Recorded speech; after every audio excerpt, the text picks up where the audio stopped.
Buying or selling real estate? Katra Law is the local choice for real estate closings. In fact, we were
Buying or selling real estate? Katra Law is the local choice for real estate closings.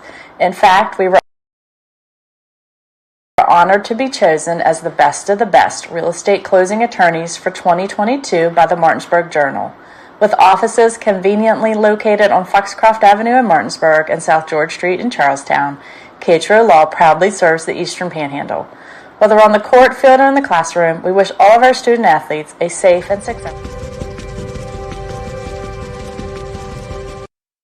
Hi, I'm Jeremy Adkins, Sales and Finance Director at Opeckin Motors of Martinsburg. Join myself and Home Team Sports TV as we lead the charge into the 2024-2025 high school football season, presented by the all-new GMC Hummer EV. This vehicle is in demonstration mode, connected by OnStar's high-speed 4G connection. Press the blue OnStar button to learn more. Opeckin Motors of Martinsburg, 838 East Moeller Avenue, Martinsburg, West Virginia, 25401, or visit us on the web at www.opeckinmotors.com.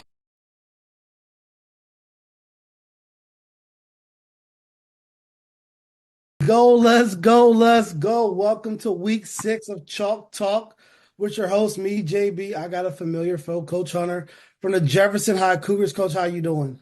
I'm doing all right. How you doing tonight? I'm doing great, Coach. Great to have you on here again. We covered you last week, and let's just get right into last week's game. You guys took on the Martinsburg Bulldogs, the number 1 team in the state, and you guys gave them a battle, probably the closest game that you've had with them in quite some time. What can you take away from last week's performance? Just a lot of positives from that game. The kids came out, they fought hard, they played a great first half.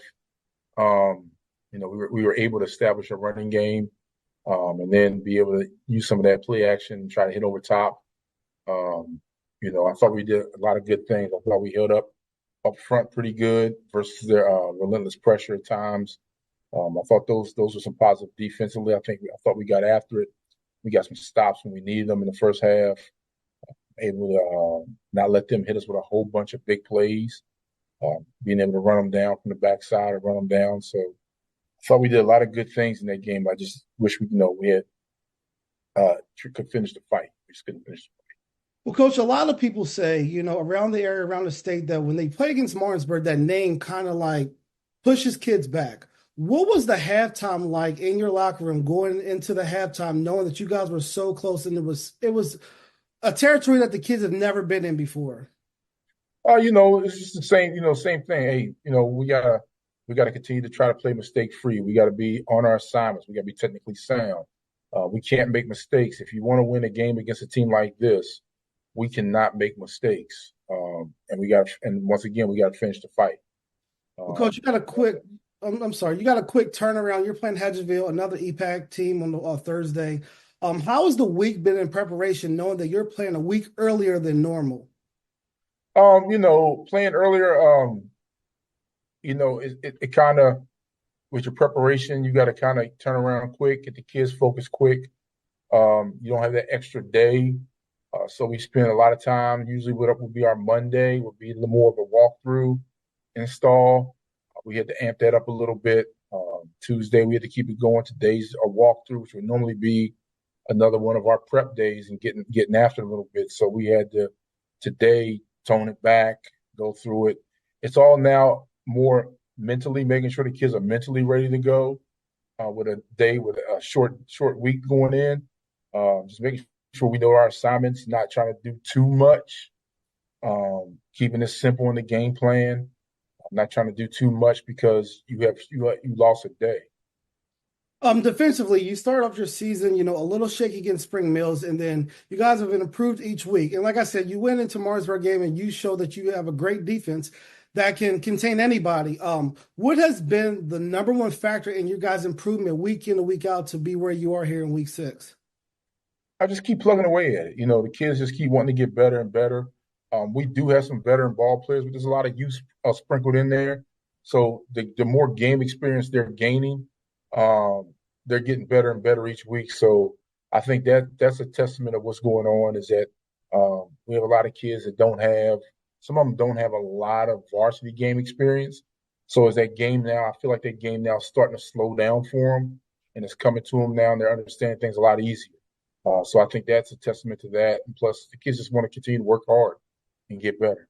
Offensively, going into Thursday's night's game, what do you expect your offense to do that you have to pack with you to execute on a high level Thursday night? You're going on a short week. You're going on the road. Anytime you're going on the road, definitely on a short week, you got to make sure you travel with your running game. So we got to travel with our running game. So it's going to start with our running game. We got to be able to run the ball. Well, Coach, I know on the last year we talked a little bit, even going into the playoffs, how, penalties have plagued you guys a little bit. And penalties were big on both sides of the field last week. Have you talked to your team this week about things they can do to take away some of the self-inflicted wounds that you guys have been giving yourself here lately? I mean, that comes in the play of mistake-free football, being technically sound, playing assignment football. If we play technically sound, then we're not going to get the penalties. Sometimes you're going to accidentally maybe slip and grab a face mask, but the dumb stuff, the after play penalties, the personal fouls. Sometimes you got to understand blocking the backs. Sometimes you got to know when the guy's getting away from him, just let him go. There's no need to hold him. Just let him go. We'll take the yardage. There's no getting around this. You guys had a gauntlet of a schedule at the beginning of the season. At the end, it's kind of more favorable to you guys. Were you guys? You said that. Oh, yeah. I mean, you played some pretty tough games the first 4 games. We knew that going in. What are you telling your team, like down the stretch, like, hey, let's get in position to get a good seeding in the playoffs where you got some games there where you guys can really, handle your opponent. But what are you telling them to be prepared for what's next to come? We just take each game one game at a time. So we take each game one game at a time, one opponent at a time, regardless of what you think about this team from the past or whatever it was. It's a new year. It's a new season. We're going to take this one team at a time. We take, no matter who our opponents are, we need to take them seriously and go after them. We played a heck of a first 4 games, so with those first 4 games, I feel like we're battle tested against any kind of team that we're going to see. So just take everything at face value, go out and play our type of football, our game each week. And if we do the things that we know we're capable of doing, hopefully we should come out with a victory. Well, Coach, we wish you nothing but the best of luck here at Home Team Sports. We'll be covering you guys tomorrow at Hedgesville High School at 7:30. Thursday night, not Friday. Coach, we just wish you guys the best of luck. Be healthy. You know what I say on here? We hope that our kids succeed both on and off the field. Wish you guys the best of luck. Stay healthy and, keep plugging forward. And I'll be sure to see you in here again sometime later on in the season. Thank you. I understand that each client is unique and has their own real estate needs. Whether you are buying, selling, renting, or a seasoned investor, I got your back. My name is Cheryl Yates, an award-winning realtor with ERA Liberty Realty. I've known Cheryl Yates for over 30 years now, and I've always found her to be the consummate real estate professional. On a personal level, Cheryl has handled 3 sales for us over the past 15 years or so and has done an excellent job on each and every one of them. She communicates extremely well, and you never have to worry about where you're at in the sales process. What I like about Cheryl is she's dependable, she's on time, she's flexible, and she works hard to get the job done. We had our sales very quickly through Cheryl Yates. Whatever your real estate needs may be, remember me. I'm the key to buying or selling your home.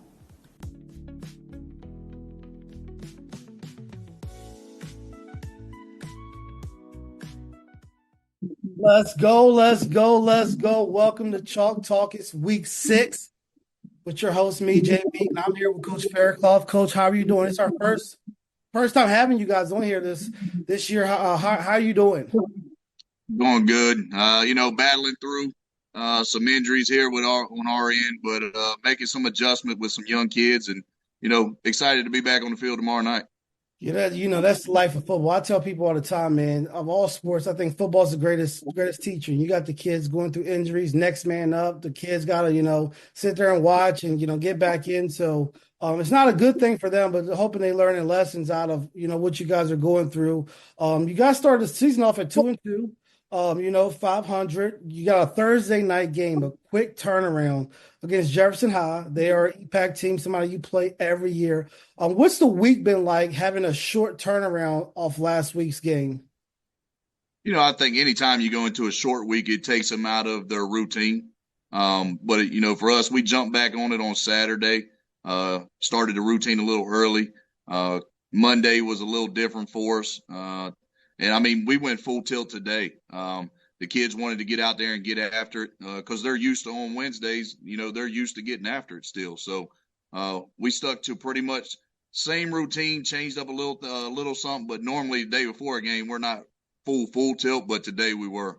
So did the kids come in Saturday or just the regular coaching, meetings? We meet on Saturdays, coaching staff, and then we meet with some of our players as well. Guys that are, key in the position rooms and make sure that they understand our game plan and they start getting it out on Saturday, Sunday, and then that way on Monday, we try to let the kids run a lot of the position stuff when it comes to here's the initial game plan, because you want to build leaders, you want to build guys that can get in front of people and talk, 1, and 2, relay and communicate a game plan. So we leave a lot of it to our senior guys that are leaders in those rooms to get that initial game plan out. And then when we get together on Monday, we just fine tune stuff. Coach, you've been at Hedgesville for a couple of years now, establishing the program. What's it like now versus when you first started to inherit whatever you inherited at Hedgesville High School? I think the mindset's a little different. We came in and that was the biggest thing we wanted to change was a mindset. I think for so many years, it's always been a lot of the games are over with before they start because they haven't had the success that they've wanted over the last, 25, 30 years. So for us, it was changing the mindset of we want to go in, we want to compete every single game, we want to be in every game, and the outcome is what it is at that point. But for us to execute a game plan, do all the little things right, that was where, like, when we first started this, I mean, that first year we scored 10 points all year. Ooh. You know, and those guys, our seniors now, they were here for that. And they stuck around and they trusted the process, and they stayed here and helped us build to where, you know, we're not winning 7-8 games yet, but we're consistently now winning games. And I think, you know, that's a mindset in itself. Is sometimes right now the easiest thing to do is, well, you know, I can go here and win, or I can go do this here. It's hard to find kids that will stick around and trust the process and build something from the ground up. And I think that's where we're at now as a program. Is these kids' mindsets are, we helped establish this, we helped build it, leave it better than we found it, and the next group steps up and does the same. You know, the state of West Virginia changed things up, so now everybody makes the playoffs.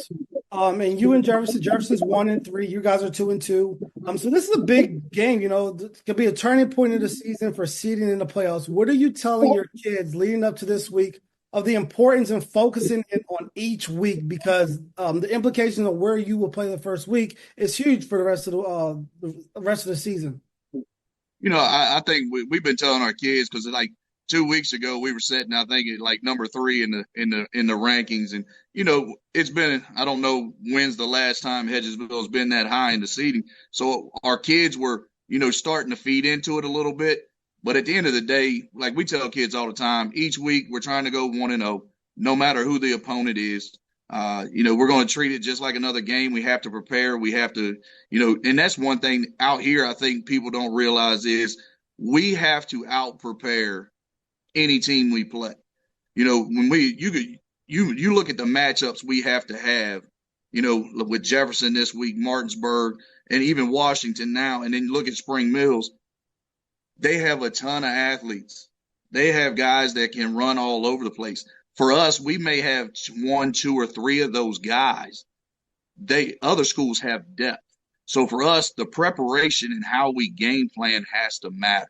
And I think that's where, you know, we really dug deep into it this week, because looking on film, Jefferson has guys that can run all over the place. You know, and that's, and I say it all the time, like that's a traditional Jefferson High team. I mean, guys that can really run, and they're athletic, they high point balls, they get after you. So for us, the biggest thing this week has been preparation. Make sure we understand the game plan and execute the game plan. And if we are not successful in the game plan, that's on me. That's at the end of the day, that's my game plan. I need you to execute it, and I'll take all the heat for it. And I think, you know, they're finally starting to buy into, okay, because if we watch the last couple of weeks of film, it's been 1 or 2 times where we're out of position, or 1 or 2 times where we were supposed to be somewhere on an assignment and we didn't get there. It's all those little things. And I say it all the time, when you got young guys stepping into key roles, I expect them to mess it up. It's just, are we learning from it? Yeah. And I think, you know, I always say you don't lose if you learn. Coach, you got a Thursday night game. What is something that you have to take on the field with you tomorrow night against Jefferson that ensure you guys are walking off the field with the win tomorrow night? We have to rally. We have to play together. I mean, that's the biggest thing for us is, you know, we say it like when screen drill, we run screen drill a lot throughout the week at practice, because we can't rely on one guy trying to keep up with their best guy. We have to rely on 9 guys, 11 guys pursuing the football, being around the football. And for us, blocking to the whistle, you know, running your feet through tackles. It's all those little things. So for us tomorrow night, it's got to be, we're all one. It can't be, you know, I was out of position and I'm relying on my brother to get here and make me right. No, we all have to be right. We all have to pursue. We all have to. It's 100% max effort. Well, Coach, the last question I have for you, I just want you to talk a little bit about your quarterback play, how he's grown over the year, how he's improved, things you want to see him get better. Can you just talk a little bit about your QB play? Because I'm really interested in him and watching him tomorrow night. You know, Chaz, you know, for a sophomore, you know, last year he got hurt. He had a big injury.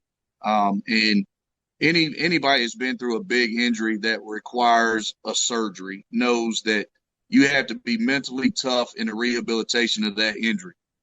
That young man was back throwing a football earlier than he was ever expected to. So that already shows you that the young man he has it between the ears. But his arm strength is better than it was. His decision making it's really good. He gets the ball out quick at times. He holds on to it when he needs to. And the one thing that I've seen in the last couple games is he's starting to get the confidence of climbing the pocket. And if I need to take off, let me take off. And I think that was the biggest thing that I wanted to see this year after that injury is he still going to be willing to climb that pocket? And when all else fails, is he going to get out of that pocket and go scramble and trust that, that thing's fully healed? And he has. Right now he's for a sophomore, and he's doing tremendous things for us. The best thing about Chaz is a great person. Yeah, he is dead enough that young man here. I love having him here. And he comes to work every day, and he works on his craft, man. And that's all you can ask. I really wanted you just to highlight him because, we were excited about him last year, and I'm really excited to see him tomorrow, Coach. I'm so thankful that we got a chance to, air you guys. We just want to give everybody exposure to Eastern Panhandle, especially the EPAC. You guys got a tough schedule, a tough conference. I believe it's the best football in the state. I tell people all the time, the EPAC is where it's at. Best of luck. We hope you guys stay healthy. Good game tomorrow. Good showing. I say all the time, you guys know we want to see our kids succeed both on and off the field. We wish you the best of luck. Hopefully we see you again, and thanks for being on the show. I appreciate you having us, and thanks for everything y'all do. Thank you.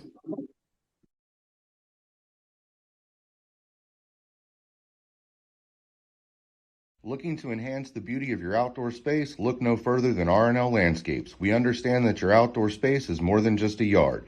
It's a place where memories are made with loved ones and where you find peace and tranquility. Our team of professionals will work closely with you to bring your vision to life. From expert design and installation to meticulous maintenance, we are committed to delivering breathtaking results that will make your neighbors green with envy. With our state-of-the-art equipment, we guarantee exceptional craftsmanship that will withstand the test of time. Contact R&L Landscapes today and let us turn your dreams into reality. Since opening in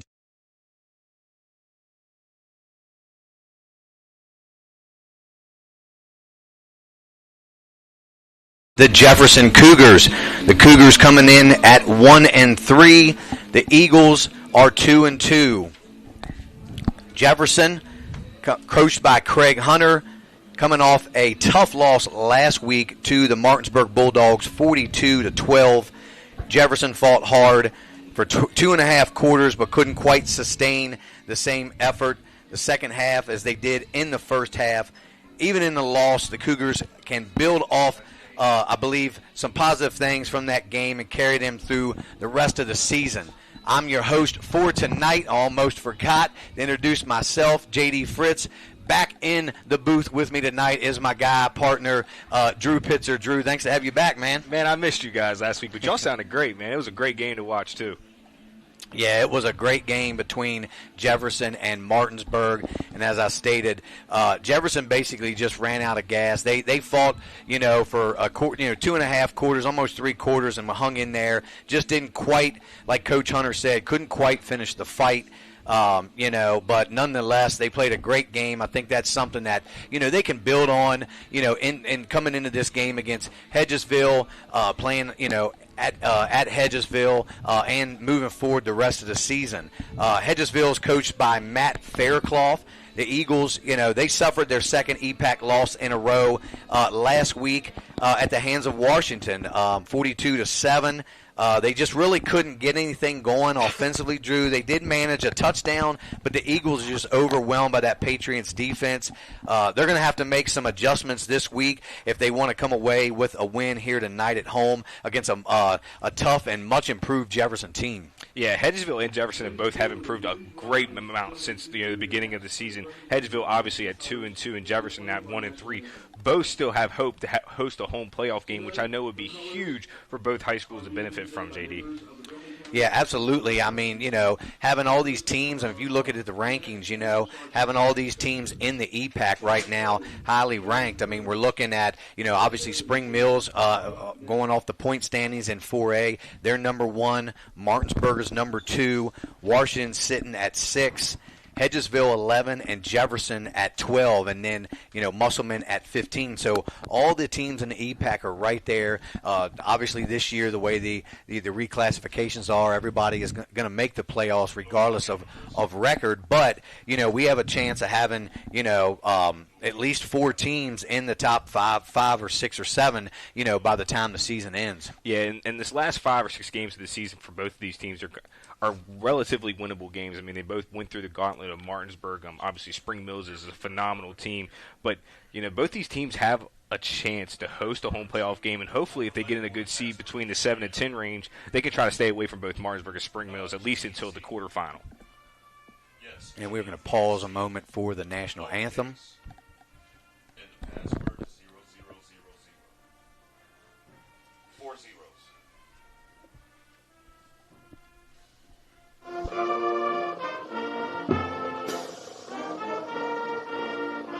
of a bitch, I got in there and now it's doing the same thing again.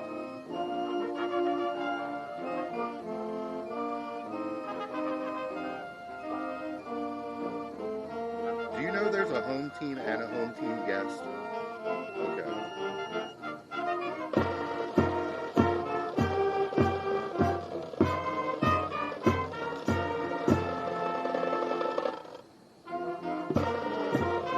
Says another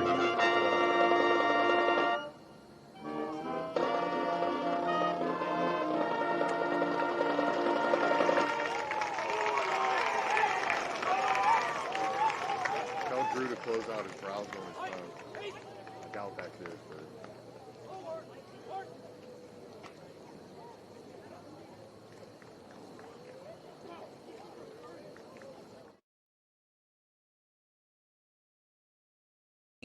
starting off with Jefferson. Offensively, Jefferson needs to come out, like they did last week against Martinsburg. Start fast, establish that run again, and give that same effort up front. Those linemen really got a good surge against the Bulldogs' defensive line. Yeah, they wore down a little bit towards the end of the game, but they started off great. Need to continue to do that again this week. The number one thing is to cut down on those penalties, especially those personal fouls. They had some crucial personal foul penalties, dead ball penalties that cost him a lot of yards, gave Martinsburg that some better field position.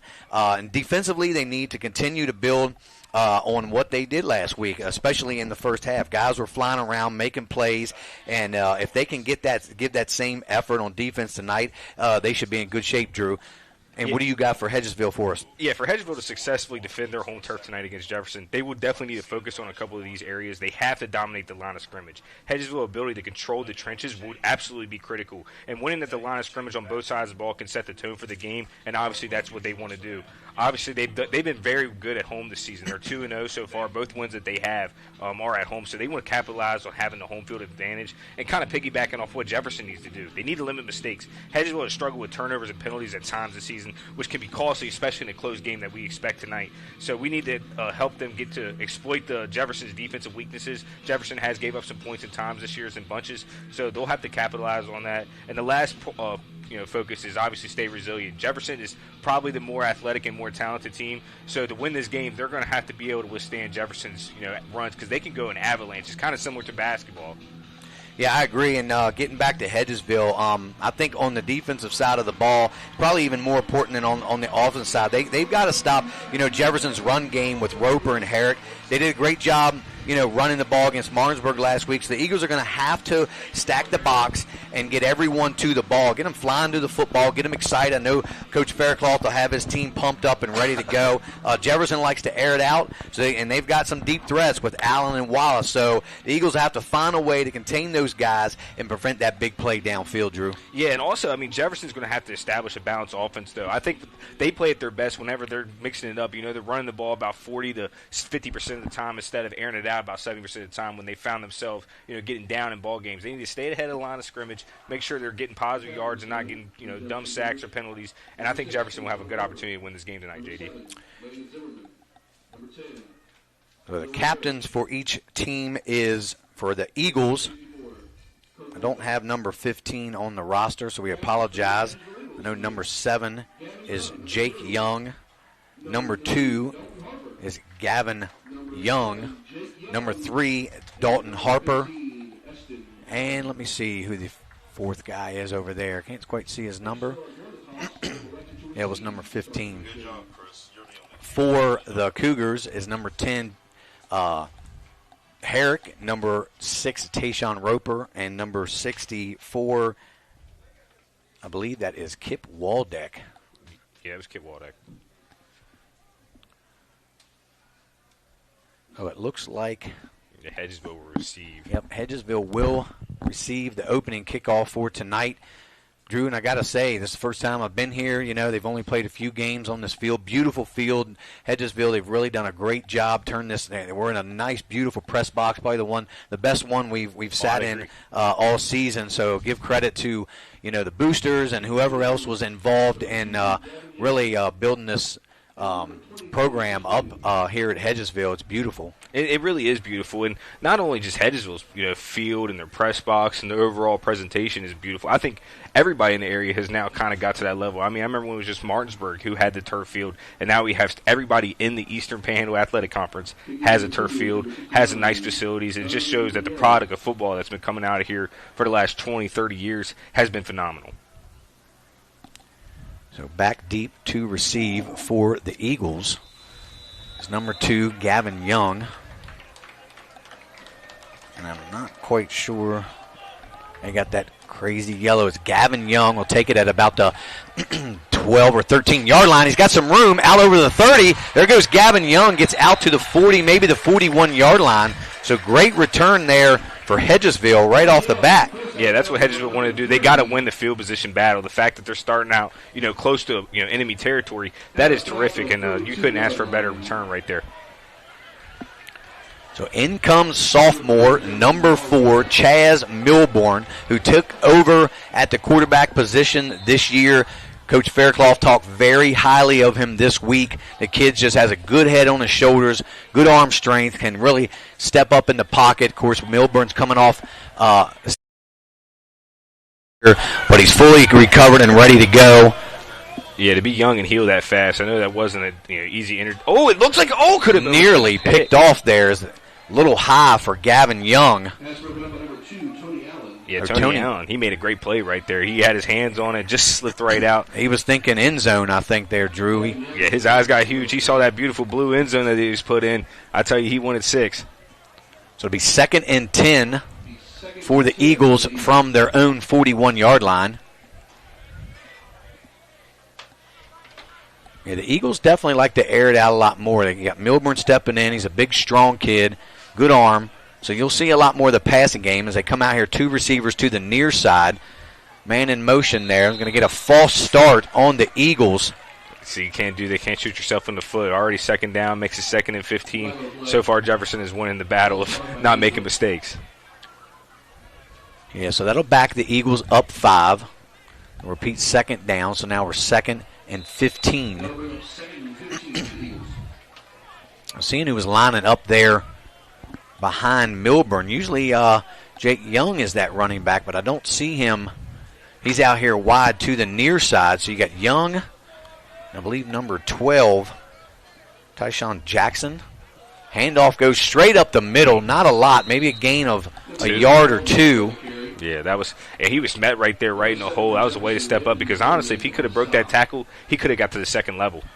And that's number 3, Dalton Harper. He's kind of got his jersey crunched up, a little stretched out. I believe that was Harper on the carry. Yeah, that's the new drip nowadays. That's what the kids like. Makes you look tough. Yeah, they're going to give him credit for 2 yards. So now 3rd and 13.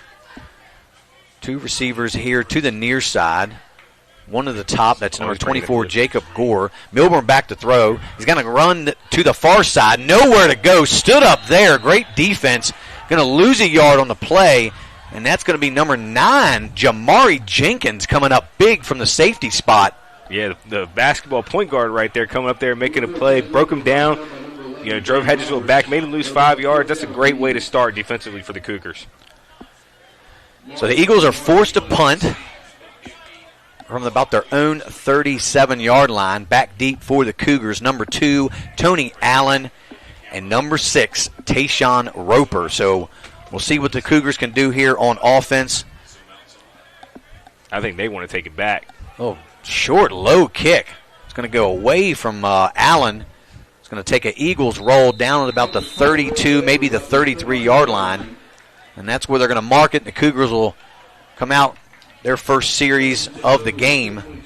Yeah, for how that punt looked, JD, that was actually about a 27-yard punt. So you kind of did flip field a little bit. So you can't, just because it didn't look good, doesn't mean it's not efficient.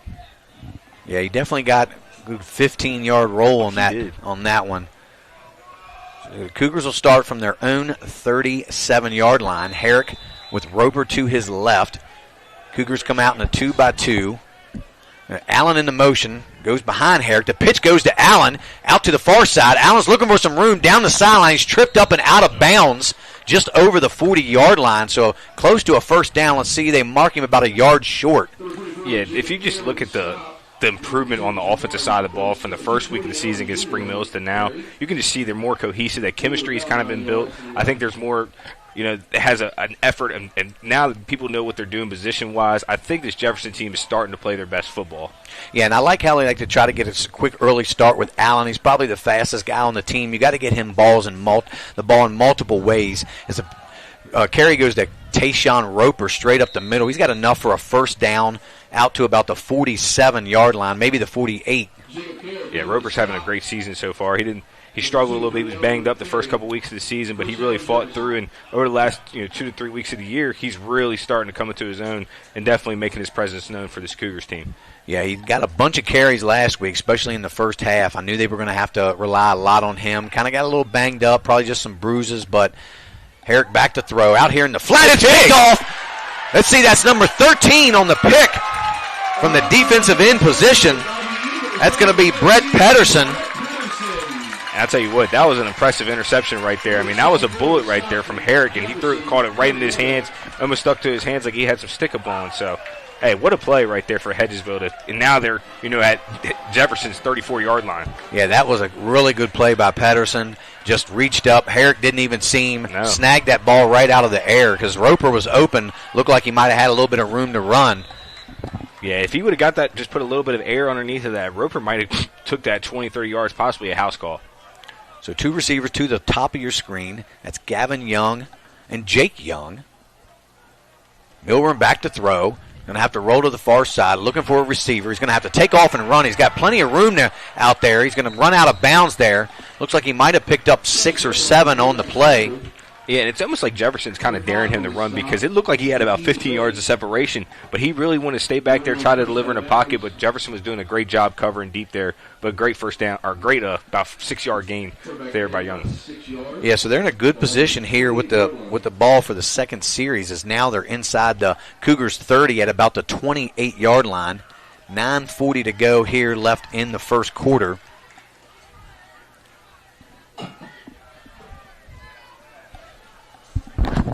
Two receivers here to the near side.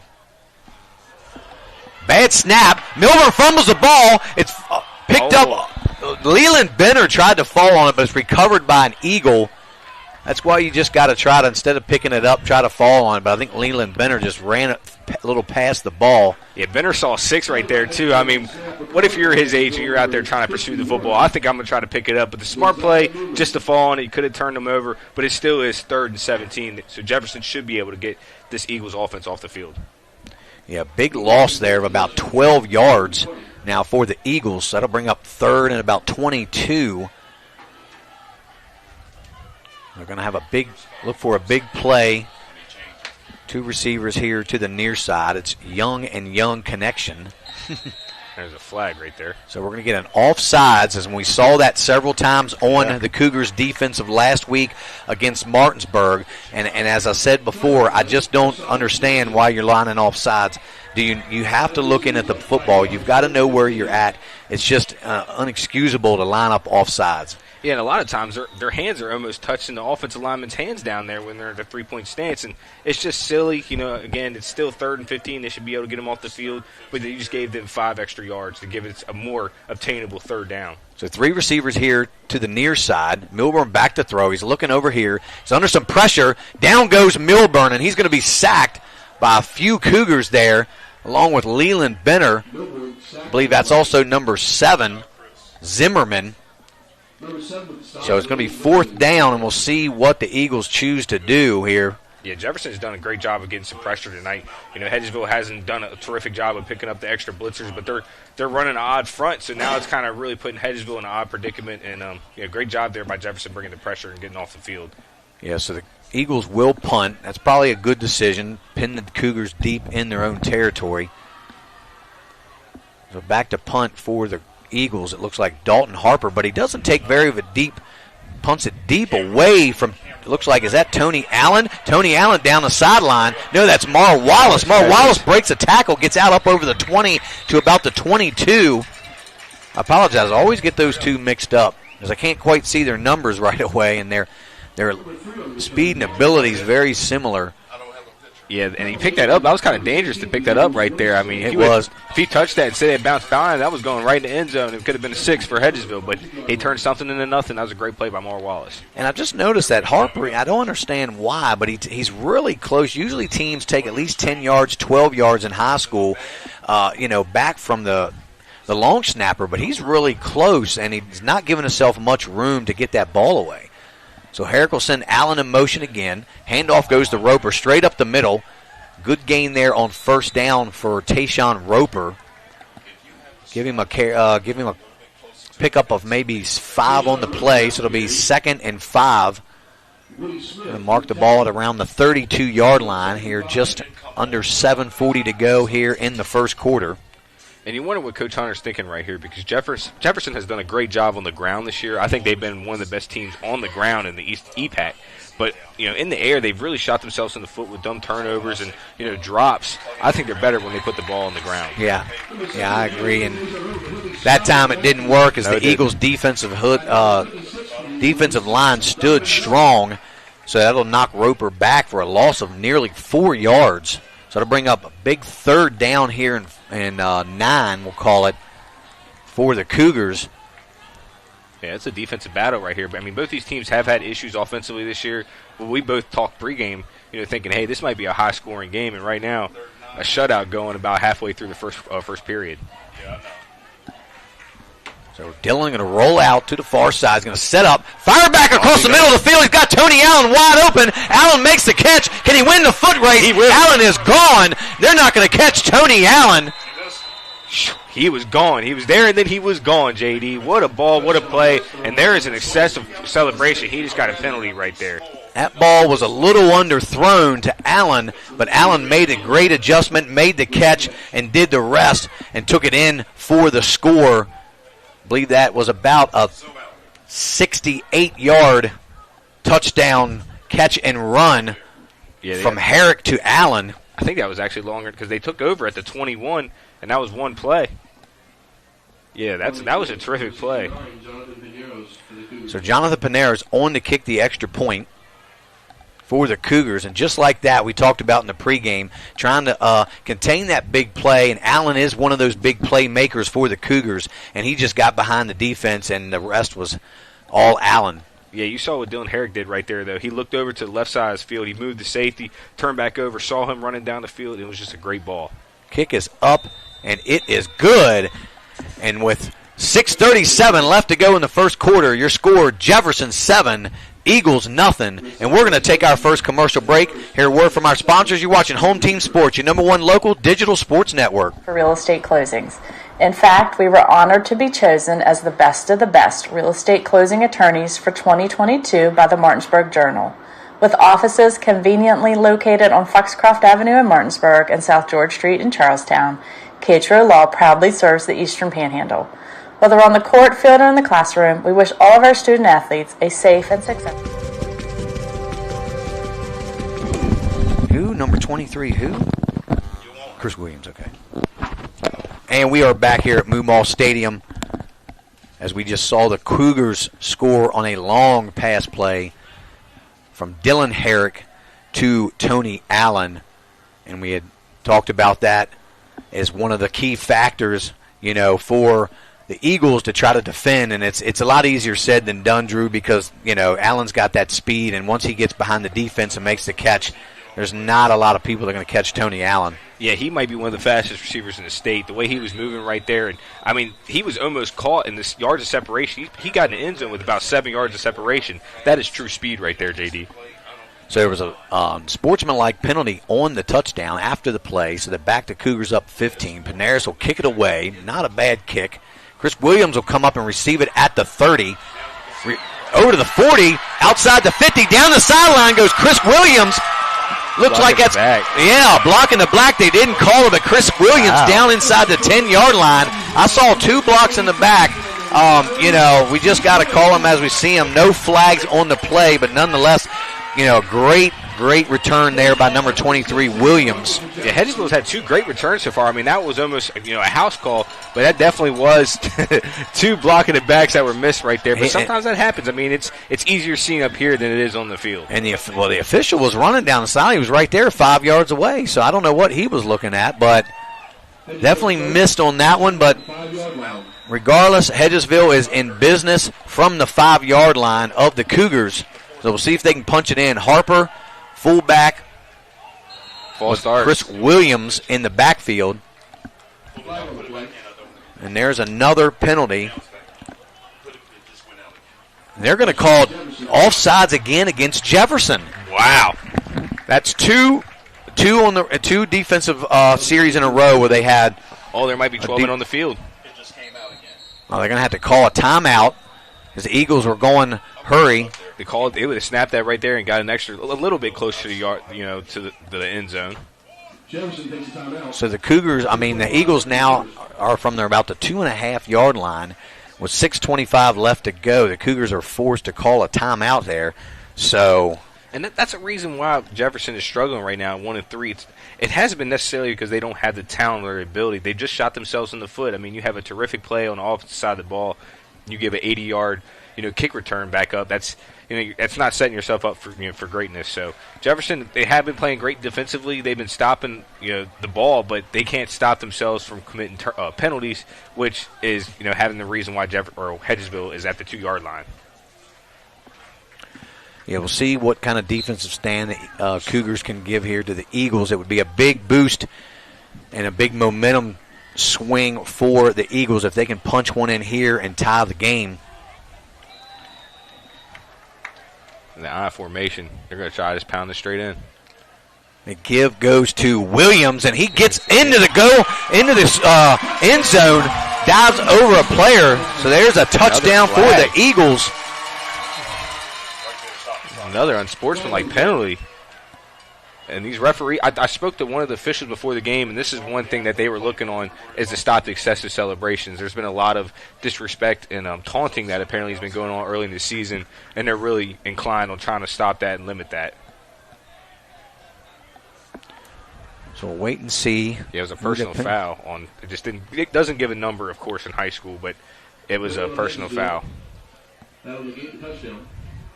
It doesn't negate the touchdown. So the penalty was on Hedgesville. I'm assuming they'll mark that off on the kickoff.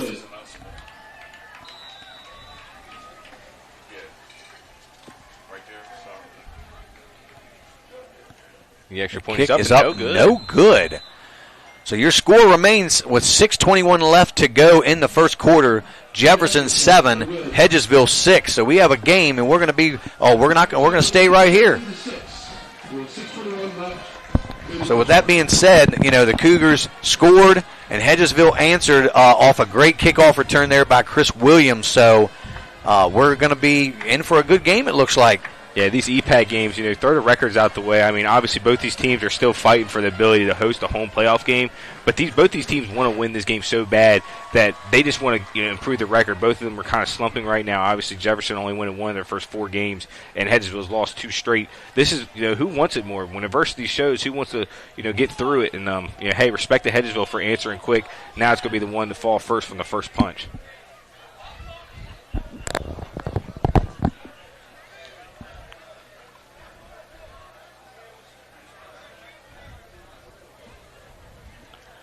We'll see back deep for the Cougars is number 3, Demarius Wallace, and number 6, Tayshawn Roper.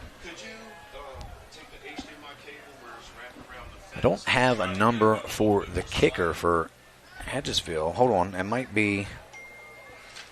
Actually, that is Lisa Nunley. I see a freshman, or it could be Chris. Might be her brother. They're both freshmen. We got 2 31s on the team. And it looks like we might be having some technical difficulties right now, ladies and gentlemen. We're trying to work on that and get that resolved. Yeah, we apologize for any issues that you guys may see on your screen. And a little pooch kick, and that's going to go all the way out of bounds. And it does go out of bounds, but Chris Williams nearly had it as Jackson Rockwell came up to field it, but Chris Williams ran into him, but the ball goes out of bounds, so the Cougars will take over there. Yeah, that was at around the 47-yard line. Yeah, that was a stick right there. He almost got the ball. It was almost a recovered pooch onside kick, and somebody from Jefferson just hit him pretty hard, and somehow Jefferson was able to manage to keep the ball. For the 47-yard line, first and 10.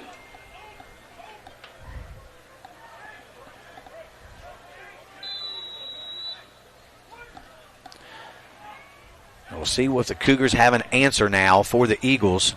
See if they'll find something, exploit it again. I see a little mismatch out there. Rockwell in a smaller corner. DB as Roper takes the handoff up the middle for about 4 yards, gets to down to the 49, just over the 50. That'll bring up 2nd and 6 now for the Cougars. Yeah, it still keeps the playbook open. I mean, you got a run-pass option right here. And the way that Roper's running the ball, he's going to get you 3 or 4 yards of carry. You make it a manageable 3rd and 2. You just have to have a good possession right here and make sure it ends with 6. Yeah, they definitely have to keep the pressure on as much as possible. They can't allow the Eagles to think that they're even, they've got that they can play with these guys. Jefferson's got to assert themselves and put another one here in the end zone. Herrick's drop back. He's looking to throw. He's got Rockwell. Oh. Rockwell makes the catch and double coverage there. He had a step on the defender. Yeah, great catch there by Rockwell. And a nice ball there by Herrick. Yeah, it's back-to-back good balls. I mean, we were talking about earlier that Jefferson needs to run the football. Well, if they pass the ball like this opens up a whole new element of their offense. So 1st and 10, ball on the 23-yard line of the Eagles. So once again, the Cougars are knocking on the door. So one receiver to the near side here. It's Wallace. Handoff goes to Roper. Straight up the middle. There goes Tayshawn Roper. Tay Rope in the end zone for the score. Touchdown Cougars, but there's a flag on the play, and that looks like that's coming back, Drew, for probably holding. Again, Jefferson shooting themselves in the foot. That's unfortunate. As a hold on the play, as a great run by Tay Roper. But the way that Jefferson's moving the football, I'm honestly not concerned because they are playing really well, and the offensive line, that was a bad penalty, has been dominating Hedgesville to start with.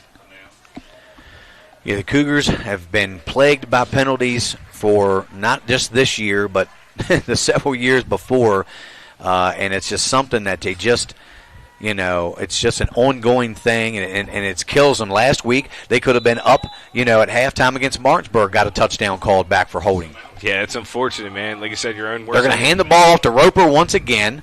Not a bad game. Down close to the 25-yard line. They'll probably mark him around the 26. So to bring up 1st and 13 now for the Cougars. Yeah, about 2nd and 13.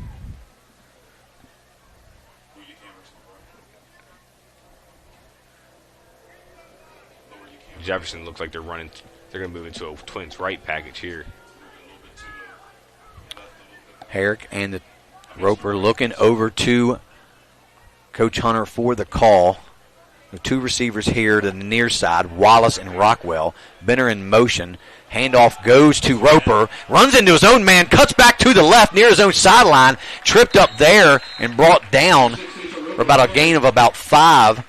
Down close to the 20. We're going to mark him around the 21-yard line. So that's going to bring up about 3rd and 8 for the Cougars.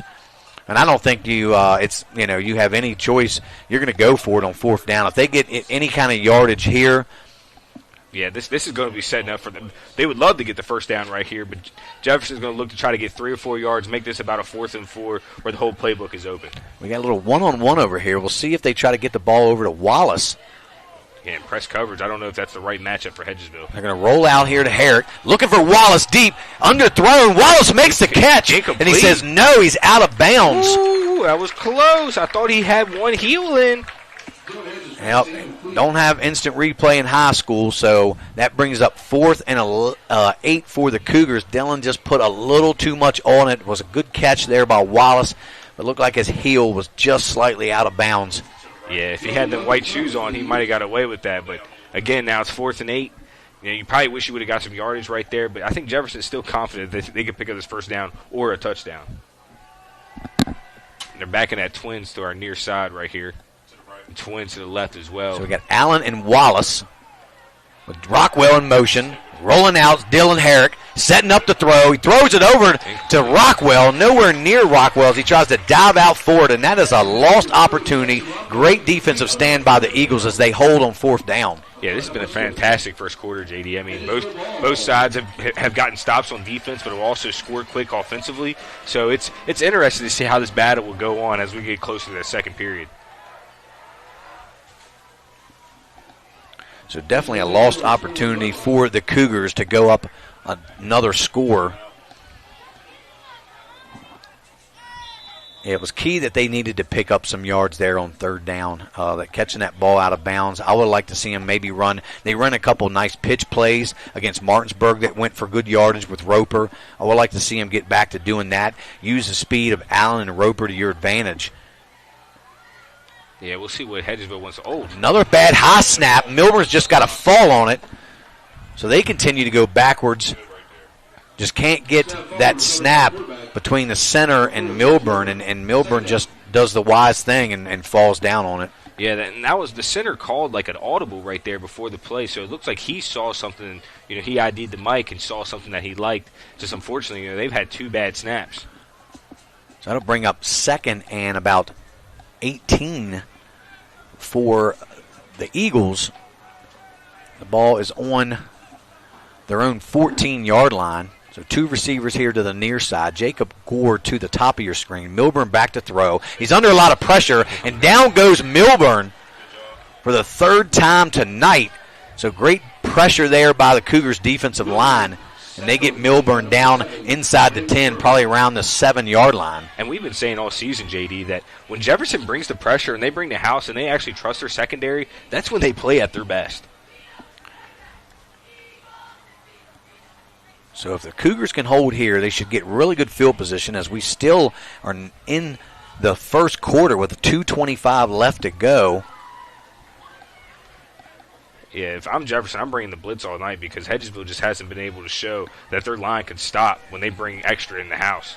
Yeah, and here they come playing tight, man in motion. Straight up the middle, good gain. Going to be well short of the first down is Dalton Harper as he picks up about 8 yards on the play. That'll bring up 4th and about 13 or 14 for the Eagles, and they're going to be forced to punt the ball away. And Coach Fairclough was smart for that. That was a good play call. Obviously, you're not going to get 4th and 24, on the opposite end of the field. Try to get some room for your punter to get a good kick away. Hope you can win this field position battle. Yeah, but I just don't understand how close Harper is, because if he gets any pressure at all coming off the edge, the Cougars have a really good chance to block this punt, as he's only used about 8 yards off the ball. Yeah, it's a 7 to 8 yard drop from the center, from the snap into the punter, and he simply just boots it. He's gotten 2 good rolls. It looks like we have another timeout on the field. So the Eagles call a timeout. We're going to take a timeout of our own and hear a word from our sponsors. You're watching Home Team Sports TV. Adkins, Sales and Finance Director at Opequon Motors of Martinsburg. Join myself and Home Team Sports TV as we lead the charge into the 2024-2025 high school football season, presented by the all-new GMC Hummer EV. This vehicle is in demonstration mode, connected by OnStar's high-speed 4G connection. Press the blue OnStar button to learn more. Opequon Motors of Martinsburg, 838 East Moeller Avenue, Martinsburg, West Virginia, 25401, or visit us on the web at www.opequonmotors.com.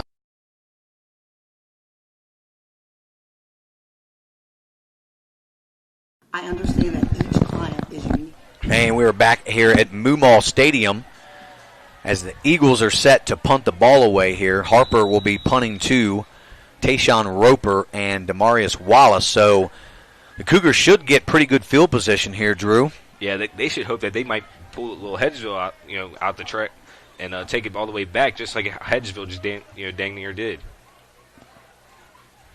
So Harper with another good kick, though, sends Wallace back to his own 42-yard line, gives Wallace some room to run. Here goes Wallace down to the sideline. He's going to be knocked out of bounds there, so not a bad return there by Demarius Wallace as he gets inside the 40.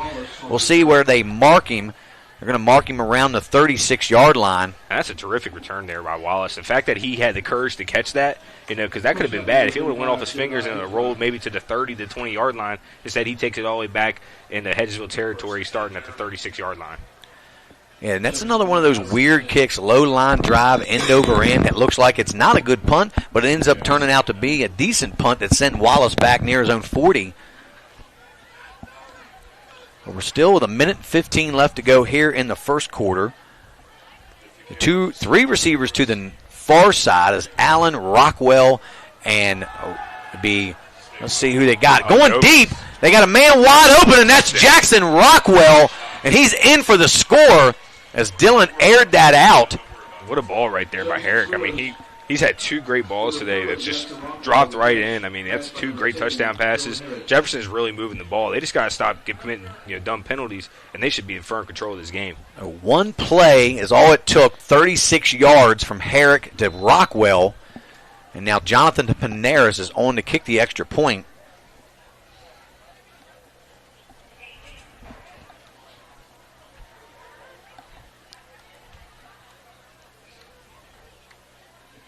The snap, the hold is down, the kick is up, and it is good.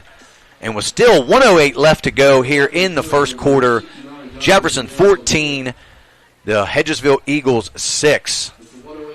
If I'm Jefferson, I don't know if I kick this ball directly and just, give up a kick return again. I mean, Hedgesville has got themselves in really good territory off two kick returns. If I was Jefferson, I would just boot this away, hope you can keep them within in their territory, keep them by the 40 to 35-yard line. Yeah, they did a really good job with Panaris last week, pooch kicking it and not really giving Martinsburg any chance to return it either. When you pooch kick it down near the 30 to one of those up backs, 9 times out of 10 they're calling for a fair catch, so there's no return, and you didn't give up a ton of field position either. Yeah, I think Jefferson gave up. Hedgesville started at the 4-yard line. I think they'd rather them start maybe at the 45 to 50 if they had to and trust their defense, which has been getting stopped so far this evening. We'll see what Panaris has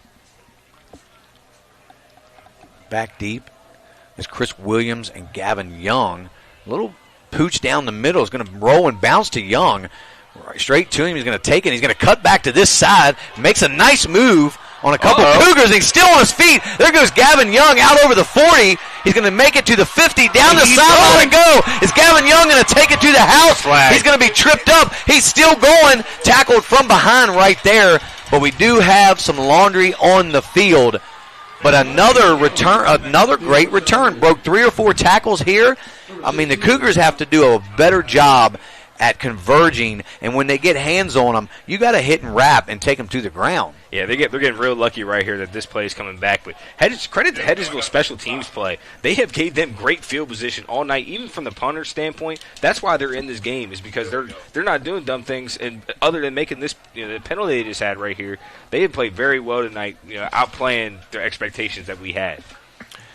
So the Cougars are definitely going to have to be working on some special teams come next week because they've given up 2 very long kickoff returns that one resulted in a touchdown. Luckily for them, this one was called back, but still get the ball in decent field position as the Eagles will start from their own 40-yard line. Yeah, CBS does like a yard tracker. I wonder how many yards did that return actually cover, because that had to be well over about 120 yards. Yeah, because he cut this way, made a move, cut back clear across the field, but you're running 20, 25 yards crazy when you cut back across the field like that. So good return there by Gavin, but all for naught. As Milburn to hand the ball off to Dalton Harper. Dalton Harper just gets back to the line of scrimmage. So to bring up 2nd and 10 for the Eagles as we're finally nearing the end of the first quarter. Yeah, have to run at least one more play before the end of this first period. Actually, they're going to give Harper a gain of 1 because I don't know. He barely made it back to the 40-yard lines. The ball goes there to Jake Young as he breaks a couple tackles and gets out close to a first down near about the 49-yard line. So that'll bring up 3rd and 1. And I would say that probably the last play of this first quarter. And a long quarter that was. Almost 37 minutes. And that's going to do it for your first quarter of play. So after 1, the Cougars 14 and the Eagles 6. Yeah, so I wonder, coming into the second period, what are both teams going to do to make adjustments? I mean, both sides have kind of made some silly mistakes. Obviously, Hedgesville's had some bad snaps, and Jefferson's had some bad penalties. What team do you think is going to make the adjustments to hopefully give themselves to have an opportunity to have the lead going into the halftime? Yeah, that's going to be the biggest question. We saw last week that Martinsburg, they definitely made some key adjustments, came out and pretty much dominated the second half of that game. Yeah, I think that's just what's have separated Martinsburg from a lot of area teams over the last 20 years is Dave Walker's halftime adjustments. I mean, you could be competing with them all the way the first 2 periods of the game, but you come back after halftime, it's a whole different team that you're playing. So they'll flip sides of the field as the Eagles will start this second quarter with a 3rd and 1 from their own 49-yard line. We got Milburn. It looks like a little power set there as Dalton Harper takes it straight up the middle, and he's got the first down inside the 50 to about the 47 of the Cougars. And it looks like Hedgesville's found something that they've liked. They're pounding between the tackles right now, getting about 3.5, 4 yards a tote. They're going to continue to do that because you get that every carry. I mean, you're going to continue to get first downs, and you're going to break down the defense. And soon enough, you're going to bust one long. Yeah, I mean, they have some big boys up front, so they definitely can get a good push on that Cougars defensive line as Harper goes straight up the middle again. Good surge by the Cougars. That's Noah Bajent, number 53, on that interior line of the Cougars. And they're giving him a generous spot for line to gain. Yeah, he did not get back to the line of scrimmage, Drew. We could clearly see that here. We're right pretty much over the ball. Yeah, he looked like he got stopped about the 50-yard line. So generous spot, gives it still 2nd and 10.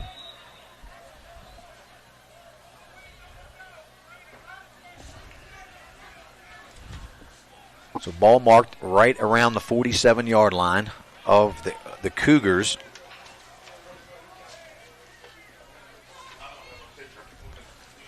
They're still in that power set with 2 running backs in the backfield. It looks like it's Chris Williams and Harper. The pitch goes to Williams. Good surge there by Takeem Drake. And that was a big problem the Cougars and also Drake had last week. Get a good initial surge, and you don't hit and wrap, and you don't make the tackle because Drake was there for at least a 2 or 3 yard loss. Oh, for sure. That could have made it a 3rd and 13. Instead, it's 3rd and 9, so it's still an opportunity in probably 4-down territory where Hedges was going to try to get a good chunk of yards right here to give him an opportunity to convert on 4th down. So it'll bring up 3rd and 9 now for the Eagles.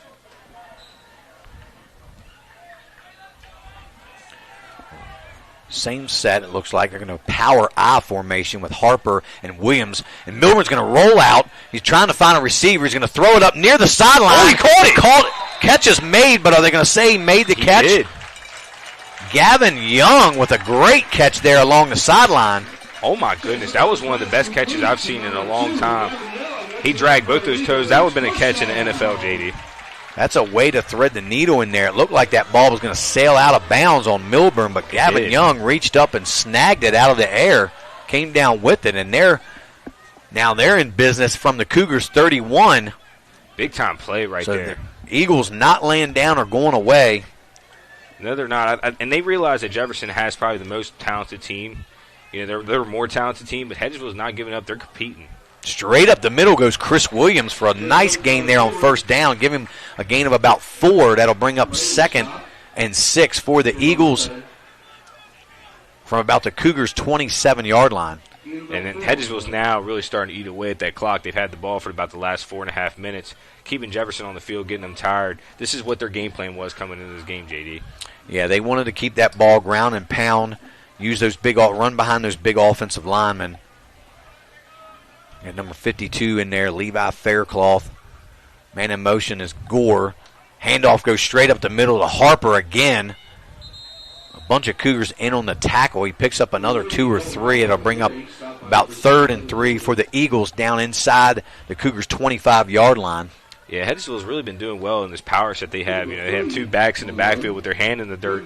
It's interesting to see. It's not a modern offense anymore, but they're running it pretty well.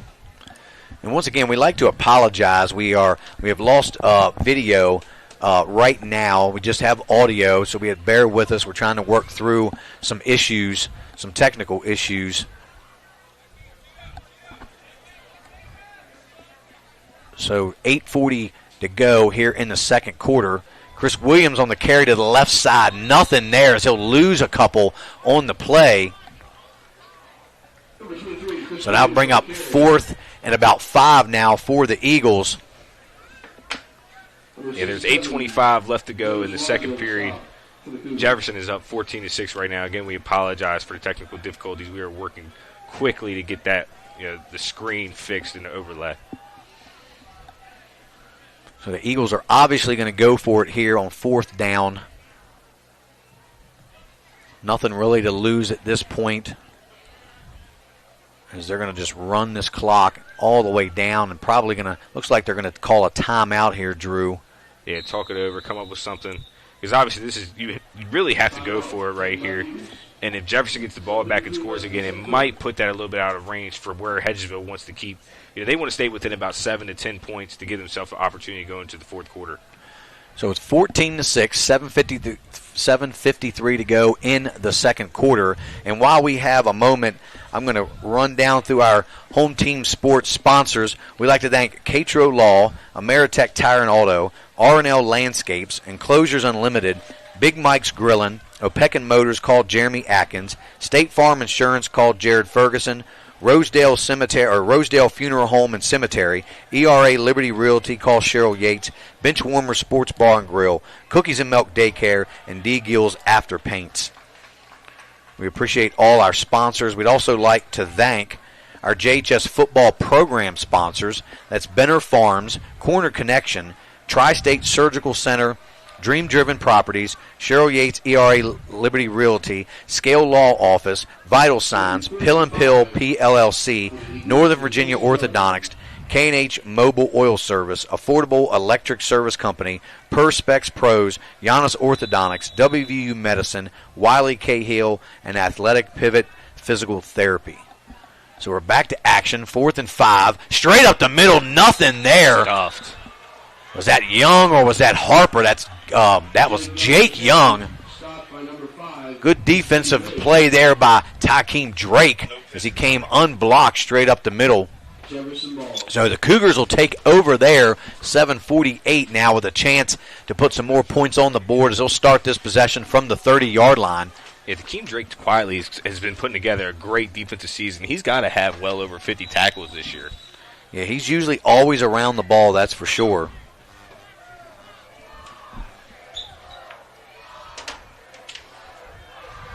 There it goes, and that's Roper takes the handoff and the pitch, and another flag is probably going to be in the way of holding. So that was a little swing pass. I apologize. Going to be holding on the play. That'll back the Cougars up 10. So once again, the Cougars are flagged for a penalty. I think that's probably 5 or 6 so far just in this first half. Well, really not even a quarter and a half yet. The first and 15 from the 26. This is not where you want to start. Obviously, you're comfortable. You have a 14-6 lead, but realistically, with the talent of this team, they should be be up at a higher. They should be up 21-6 right now. As Jackson Rockwell's mouthpiece fell out. Equipment malfunction there.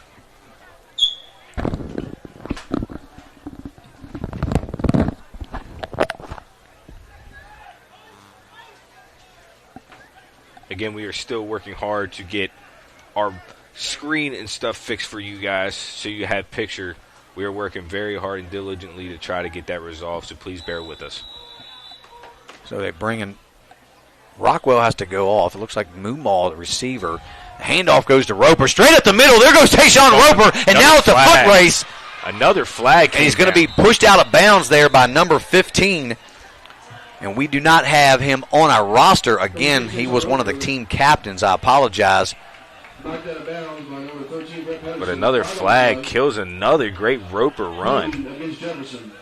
2 flags on the play. Yeah, they called holding against Jefferson. Now it's going to be first and 20. It's going to be farther than that. It's going to be first and 25. Probably because they had first and 15. So, no, we'll see, maybe not. We'll see. Yep. It's a spot foul. Usually those are spot fouls. So, we'll see. Wait and see. They did back them up another 5 yards. So, looks like first and 20. Yeah, first and 20-yard line. Yeah, there it was. I was right. Woo! Not too often, man.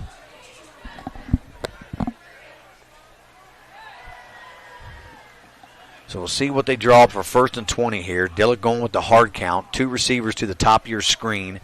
Allen here down at the bottom, guarded by Gavin Young. Herrick will take it himself to the far side, turns up the middle. Not a lot there.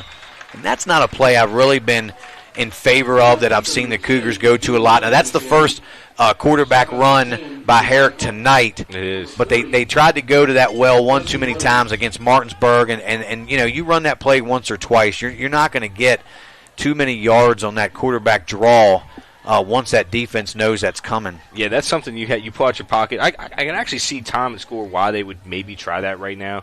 But Hedgesville has been stopping Herrick. They didn't keep giving the ball to Roper because Roper has busted at least 3 30-yard runs. 2 of them have been called back. So around 6:15 left to go here in the second quarter. Sling the ball to Tony Allen. Makes a nice play. Tony Allen short of the first down. I thought he was going to cut outside. He had all kinds of room to run, but he cuts back towards the middle. He's going to be about 2 yards, a yard or 2 short of the first down. That's going to bring up third from the 39. So the ball, or the marker's sitting right around the 40, so it's about a yard short. Yeah, if Jefferson's got the whole playbook open right here now, too. And Herrick has delivered on some beautiful balls to both Wallace and Allen. Handoff goes to Roper. Roper cuts outside. He's got plenty of room. The first down and more as he cuts back inside, down inside the 50 now to about the 48-yard line of the Eagles. So that'll move the chains again. Yeah, that was great blocking right there. Roper got out, made a good one move and went. He's been running the ball very efficiently right now. If this offensive line can resist the temptation to hold, they could really start, toting the ball away against this Hedgesville Eagles defensive line. Yeah, I mean, Roper's probably already got almost 100 yards rushing, but a lot of those have been called back on penalties. Yeah, he's probably sitting around about 60 right now, but he'd be well over if those penalties were never called. So Brett Peterson comes off the field limping a little bit for the Eagles, so we'll see if he's okay to return as Benner is in motion. Handoff goes to Roper. Roper cuts back to the middle, spins his way out down inside the 40 to about the 38-yard line. So another good run and a first down for the Cougars. Number 23, Chris Williams with the stop. So they're moving the chains again. So the Eagles just really haven't had an answer either on the ground or through the air for anything that the Cougars are doing on offense right now. Yeah, it hasn't been Hedgesville necessarily stopping the Cougars. It's been penalties, essentially penalties and dumb mistakes. Getting tackled in the backfield. They had that interception to start the game, so they've really calmed down. But if they score right here, that'll really do a lot for their confidence coming into next week's game. So another handoff goes to Roper. Roper's getting a lot of work here in this first half. Picks up maybe a yard on the play, as that's probably his at least 8th or 9th carry. Yeah, I believe that is his 9th carry of the evening. So with 4:32 left to go, the score is still 14-6 Cougars. Cougars are moving the ball, 2nd and 9 from the Eagles' 37-yard line. And this is smart by Coach Hunter. He's really slowed the game down right here, started chewing some of this clock up. They would love to score and not leave Hedgesville hardly any time left to get another opportunity before half. Herrick back to throw again. He's looking for the deep ball. He's got Tony Allen again, and he makes the catch, and he's in for the score. So Tony Allen and Herrick hook up one more time for a 37-yard touchdown play. Yeah, it's really nice to see from the Spring Mills game where it looked like there was no cohesiveness or chemistry between Herrick or any of his receivers. Now he's got 3 touchdown passes tonight. You can see the growth that he's had from week 1 to week 5. Yeah, and he's really airing it out today. He's throwing some nice balls. Give credit to Dylan Herrick because he's really putting it out there and just allowing his receivers to go get it.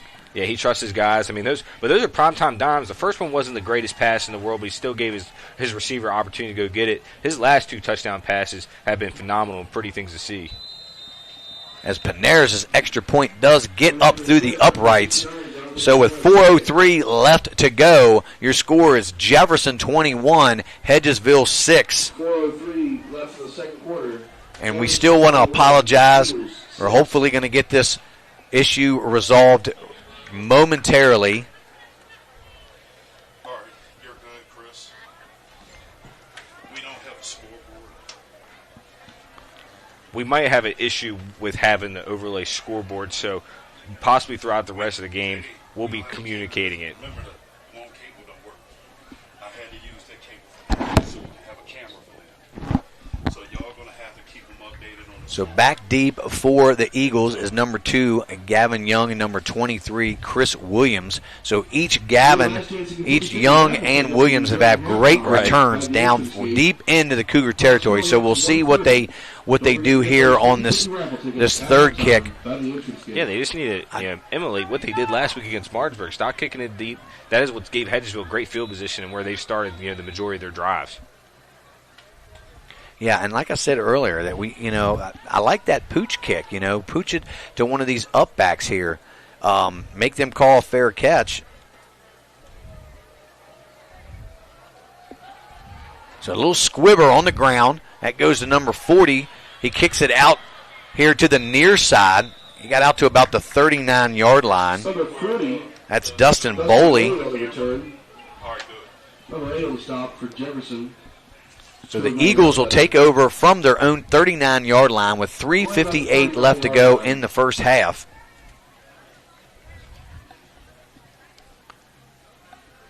And Hedgesville desperately needs to get a score right here, to try to go to half with some sort of momentum. So we got a couple substitutions here for the Cougars on defense. We got Raylan Mumal, number 16, in at corner. And as Harper takes that handoff, that's Williams, and he gets out to the 40, so he picks up a gain of 1. Number 0, Jalen Allen on the tackle for the Cougars. 2nd and 9. Yeah, Hedgesville is definitely in an odd situation right now. You definitely don't want to give Jefferson the ball back this half, but you need to put some points on the board to build some sort of momentum. Yeah, going down 3 scores would be huge. 2 scores is not insurmountable, but 3 scores before halftime could be pretty detrimental because your offense is not designed to score quickly. As straight up the middle goes Harper, and he gains about another yard. We'll call it 3rd and 8. And I know that Herrick has 3 touchdown passes this evening, but Hedgesville defensively hasn't done a bad job. They've actually, like I said, they've had that interception. They've actually forced a turnover on downs and a punt. So tonight, they've slowed Jefferson down.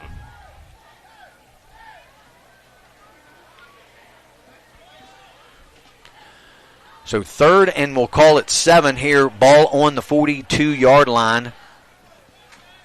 The 2 receivers to the far side. Milburn, another high snap. Milburn's trying to find a receiver. He's rolling now. He sets up in the middle of the field. Nice ball and a catch there. And that's going to be number 13, Brett Pedersen. Picks up enough for the first down, but a flag is down. Looks like it's either a late hit or a hold. So, ladies and gentlemen, we should be back up and running live now with a picture. Got our video issues worked out. We do have an issue with the scoreboard. We will be communicating that with you guys if we don't get that resolved, which there is a possibility. But right now it is 21-6 with 2:30 remaining in the second quarter. So a big holding call. Well, that might have been more than holding. That might have been a personal foul. Looks like they backed him up more than just the 10 yards, Drew. Yeah, definitely pushed him back. It's about 3rd and forever now. So the Cougars probably, more than likely, will definitely get the ball back with a couple minutes to go. And they put another score on the board. That's really going to make it difficult for Hedgesville to compete in this game in the second half. So we're about 3rd and 20. Well, no, they're marking it. I'm trying to figure out what they're doing here. Remarking the penalty, so I guess it was only a 10-yard penalty. Well, now they're still putting them back, so... Yeah, I think it was, a 10-yard penalty from the spot of the foul, I believe it was. So if it was 3rd and 7 originally. So now we're looking at about 3rd and 18, somewhere around 18, 3rd and 17, 3rd and 18. The ball is on the Eagles' 32-yard line. So we'll see what the Eagles do. We got 3 receivers to the top of your screen. The lone setback is Chris Williams. Milburn's back to throw. He's looking for a man. He's got to step up under a lot of pressure, and down goes Milburn. Good pressure there by the Cougars. I believe that was number 67 that got a little bit of him there. It was Jonas Weiser. That's a good timeout there by Jefferson. They still have 1 timeout left. Actually, no, they still have 2 timeouts left with 1:52. The Cougars are looking to try to score again.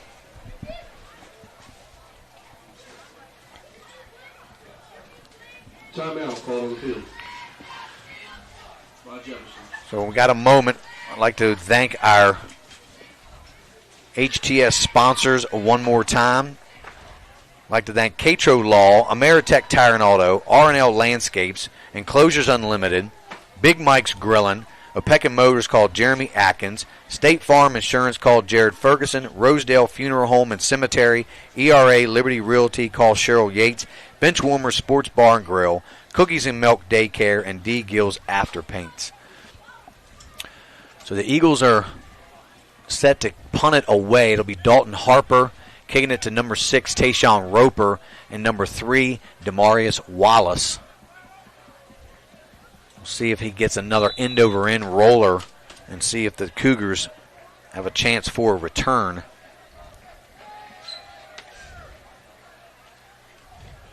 And just that shanked that one off the side of his foot. And the Cougars will get great field position near the 40-yard line of the Eagles. And they're going to mark him right at the 41. Punt out of bounds by the 41-yard line. So the Cougars will have great field position with 1:46 left to go in this first half. Yeah, that was a punt net of 13 yards.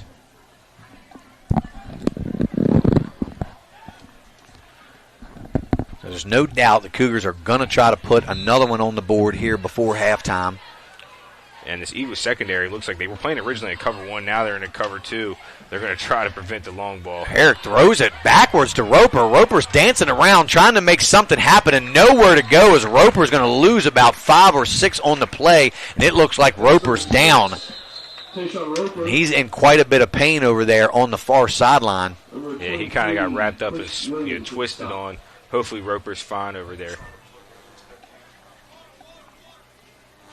It's an official's timeout for an injury.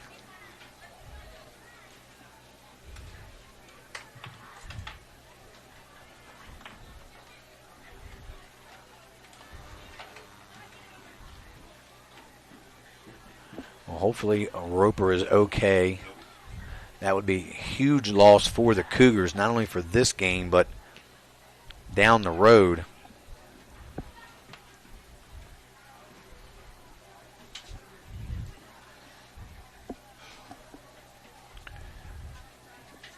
We'd also like to thank our JHS football program sponsors, Benner Farms, Corner Connection, Tri-State Surgical Center, Dream Driven Properties, Cheryl Yates ERA Liberty Realty, Scales Law Office, Vital Signs, Pill and Pill PLLC, Northern Virginia Orthodontics, K&H Mobile Oil Service, Affordable Electric Service Company, Per Spec Pros, Giannis Orthodontics, WVU Medicine, Wiley Cahill, and Athletico Pivot Physical Therapy.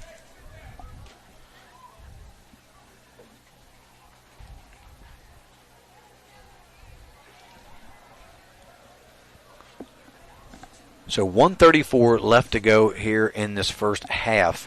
The Cougars have a 2-score lead, 21-6. So Drew, what have you seen from the Cougars that you liked Obviously, so far? I think their aerial attack has gotten so much better over the course of the season. I think that makes them more formidable against the tougher teams in the state. The fact that they can throw the ball, and depending on Roper's health, if he's healthy, that gives them a good being able to pass the ball and run the ball, and it gives them so much more dynamically on offense. Yeah, and even you saw that passing game even working fairly well against Martinsburg. One of the best teams, if not the best team in the state. So they definitely have something going with that. As you see the improvement that they've made. Because early on in the season, like we did the Spring Mills game, and Herrick and his receivers just were never on the same page. It seems like they've corrected that. And so Herrick back to throw again, looking to the far side, and he's got Allen down the middle of the field, knocked away.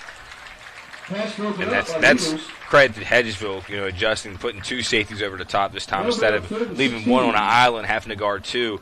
That's why, they did not give up another long ball right there. But kudos to Jefferson. Jefferson has been seeing that they've been able to put the ball downfield, and they're going to keep testing Hedgesville to make sure they stay in that set. Yeah, they definitely are. But the only thing that I'd say for that is, you don't need it all in one shot, I mean, it's 3rd and 15 now. You still are on the 46-yard line, so you still got a little ways to go to get into the end zone. A 40-yard pass isn't always necessary to pick up, 15 yards.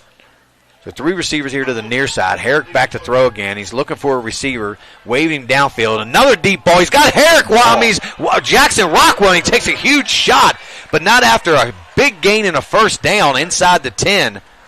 That was a big-time play there by Herrick. You saw him get out of the pocket a little bit, survey the field. I mean, he looked through all of his progressions, saw kind of the leak out right there, made a great pass, and way to hold on the ball after that hit.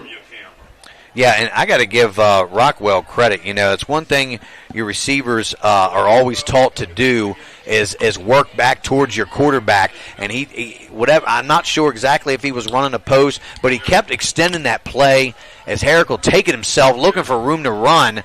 Picks up a few yards inside the 5-yard line. Called about the 4, but getting back to that play with Rockwell, he kept extending that play, and Herrick as well extended the play, and between the two of them, Herrick was able to find Rockwell running wide open on the far side of the field. Rockwell made a great catch, especially after taking that big hit. Yeah, Herrick has been playing phenomenal. I mean, to see his growth over the progression of the season, I mean, he's got to be over 200, 225 yards this evening, and could have his 4th touchdown. That's going to be encroachment there on the defense as big Levi Fairclough just comes barreling through. Yeah, he's been trying to read the play kind of like Troy Polamalu used to do and just come right on the snap of the ball.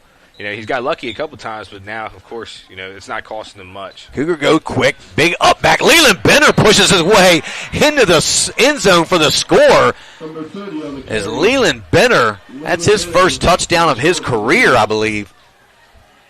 And a big, big touchdown with 44 seconds left to go in this first half. To make this a 3-possession game, kudos to Jefferson. They've really played well this evening. And that's nice to see. You get Benner, who's always going in motion and blocking for Roper. Finally gets a little love, gets a carry, and into the end zone for Leland Benner. Yeah, he ran the ball really well right there. He just had a couple other carries in this possession alone that's really been good carries. No, well, Leland's not a small kid. He's about 5'10" or 5'11", 215 pounds. So he brings a load when he's coming through there, when he gets his shoulders square. Yeah, he's definitely a big body out there, and it's hard to bring that down. He's got tree trunks for legs.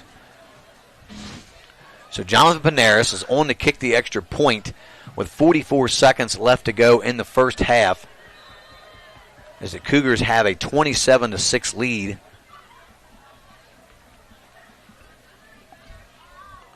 The snap, the hold's a little high. The kick is up, and it is good. So your score here with 44 seconds left to go in the first half, Jefferson 28, Hedgesville 6. With 44 seconds to go in the second quarter, the score is Jefferson 28. But you got to give Hedgesville credit. They've done definitely done some positive things in the first half. I think they can look back and yes, they have some adjustments to make to try to get themselves in a position to get back in this football game. But their special teams has played great with those long kickoff returns. Early on, they had that interception, and they've stopped the Cougars on, I think, one, if not two other possessions, and their defense have stood strong. So they just kind of got to get back to those basics again and make a few adjustments and just try to work their way back into the game again. And just unfortunately for Hedgesville, they're not a high prowess of offense. They like to get in their power formation, run the football, get 3 to 4 yards a game, stay ahead of the chains, and they're not able to do that. Now they're going to have to completely adjust, being down 28-6. They can hope they can score, in these next 44 seconds, but it's more than likely looking they're going to have a 3, score deficit heading into halftime. So Panair's here on to kick off for the Cougars. A little squibber goes down to Gavin Young. Gavin Young is going to take it to the far side, and he's going to be tackled there just outside the 25 at about maybe the 27-yard line. So with 39 seconds left to go, we'll see what the Eagles can do here on offense, and they've got, I think, a couple timeouts left of their own. Yeah, it shows they have, on the scoreboard, it shows they have one timeout left. So they're going to probably try to take a shot right here, but if they can't get anything on this first or second down, they'll probably try to just run the clock out and not give up any more to this Jefferson high-powered offense.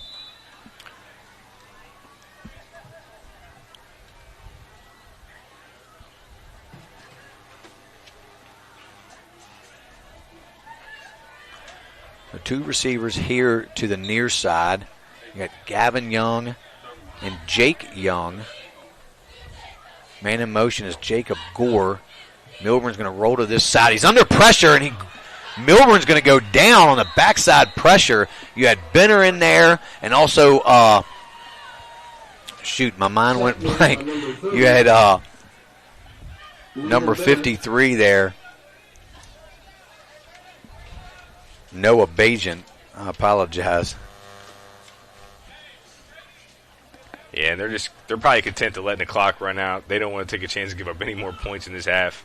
Hedgesville is just going to try to regroup here at halftime. Yeah, and I was going to say right before that play, Milburn's had some time to throw, but give credit to that secondary, the Cougars, that they've gotten a lot of coverage sacks, and Milburn couldn't find anybody, and he's not quite to the experience yet in the pocket to get out and have that clock in your head. So that's going to do it for our first half of play, with the Jefferson Cougars come in here to Moomaw Stadium with a 28-6 lead.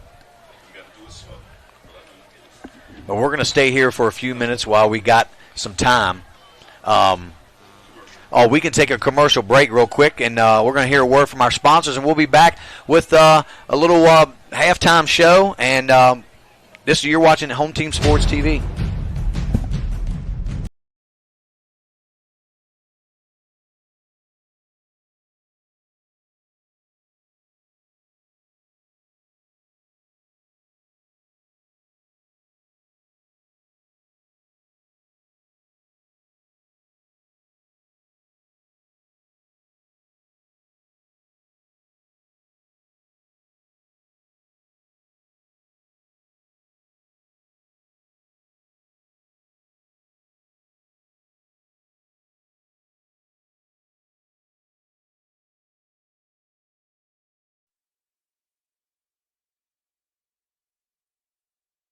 Buying or selling real estate? Katra Law is the local choice for real estate closings.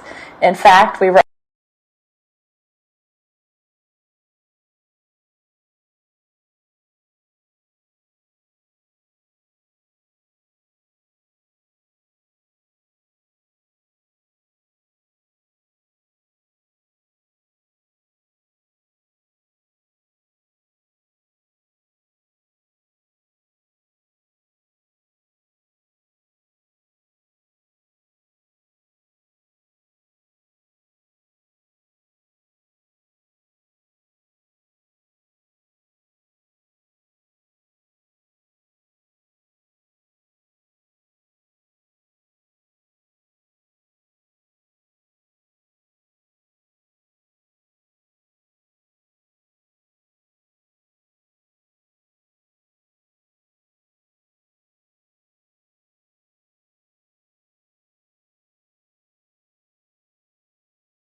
Honored to be chosen as the best of the best real estate closing attorneys for 2022 by the Martinsburg Journal, with offices conveniently located on Foxcroft Avenue in Martinsburg and South George Street in Charlestown. PHRO Law proudly serves the Eastern Panhandle. Whether on the court, field, or in the classroom, we wish all of our student athletes a safe and successful. Hi, I'm Jeremy Agnew, Sales and Finance Director at Automotive Motors of Martinsburg.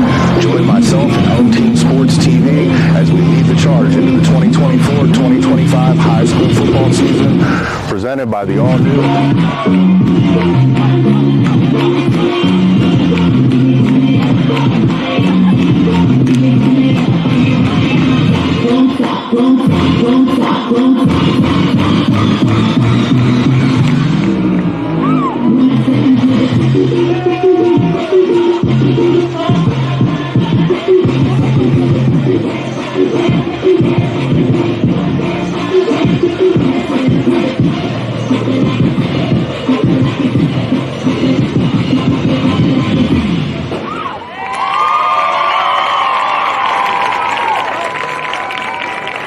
The girls team would like to thank the following sponsors: E&M Auto Sales, Sutton & Janelle, Angelo Pizza, C&H Toyota, Val Plumbing, Nova Painting, Messi Distributing, State Farm, Crossroads Youth, and It Is Finished.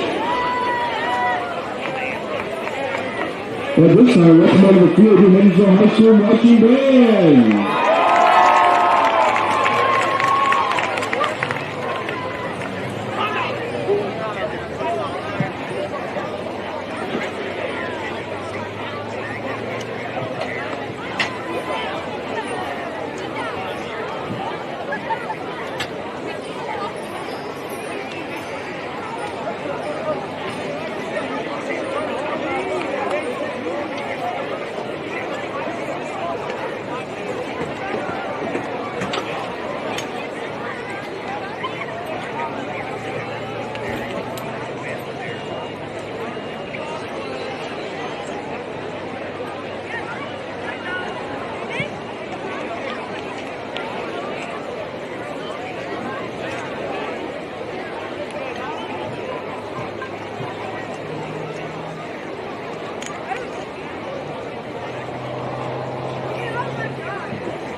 All right, line up for the head count. Prisoners missing. We have a breakout.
got away.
Break time?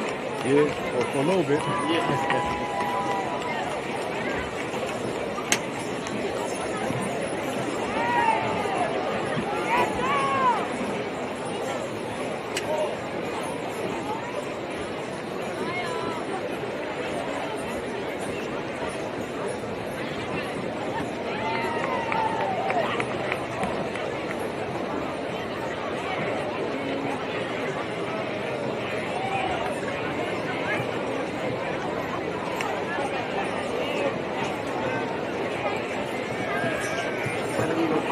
selling, renting, or seasoned investor, I got your back. My name is Cheryl Yates.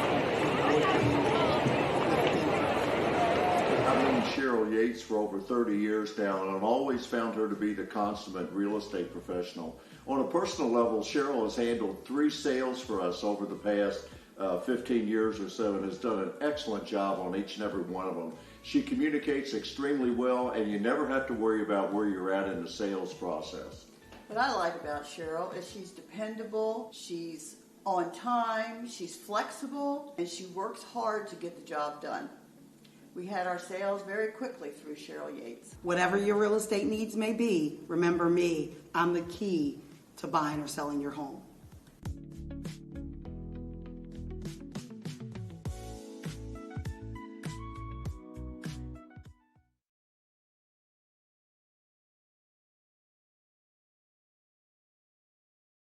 Looking to enhance the beauty of your outdoor space? Look no further than R&L Landscapes. We understand that your outdoor space is more than just a yard.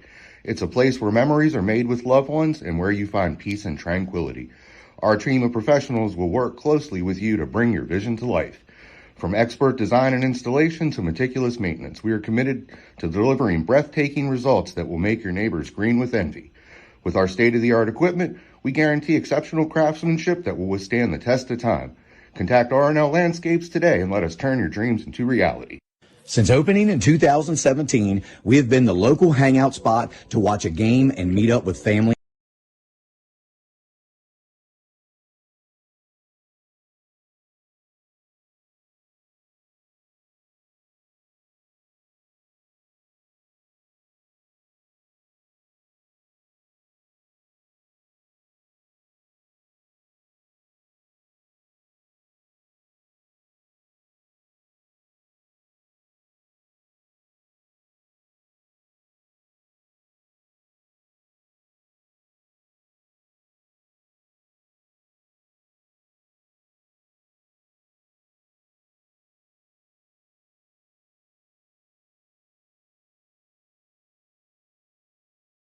Shelving, and finished carpentry. Whether it's a new construction or a residential renovation, we bring precision and artistry to every project. Our priority, efficiency and transparency. At D. Gills Afterpaints, we will keep you informed every step of the way. And with free estimates, there's no reason to wait. Let us bring your vision to life. D. Gills Afterpaints, crafting your dream spaces with care.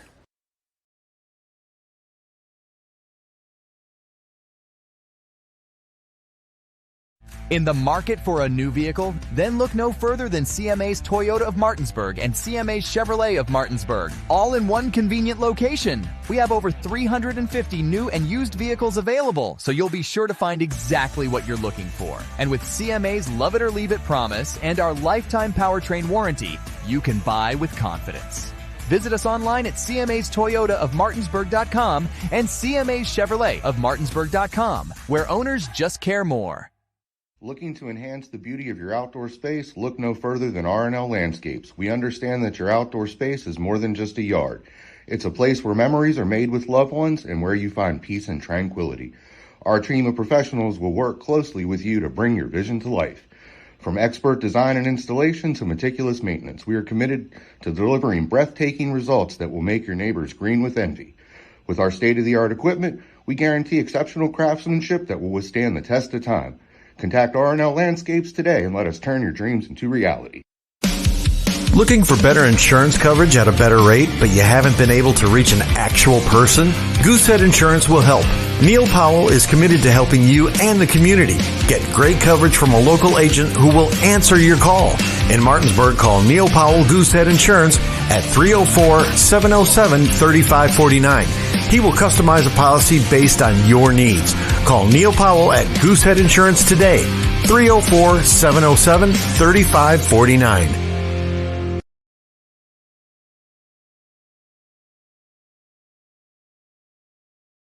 Enclosures Unlimited is a family-owned and operated glass company that has been serving the Northern Virginia, West Virginia, Maryland, and D.C. areas since 1962. From the first call to the day your glass is installed, we promise fast, knowledgeable, and friendly service. We are always happy to answer all your questions and work with you to design a space that is beautiful and functional.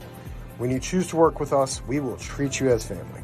We can provide an estimate via email or schedule a free in-home measurement and design consultation. Please contact us to get started on your new shower enclosure or glass project today.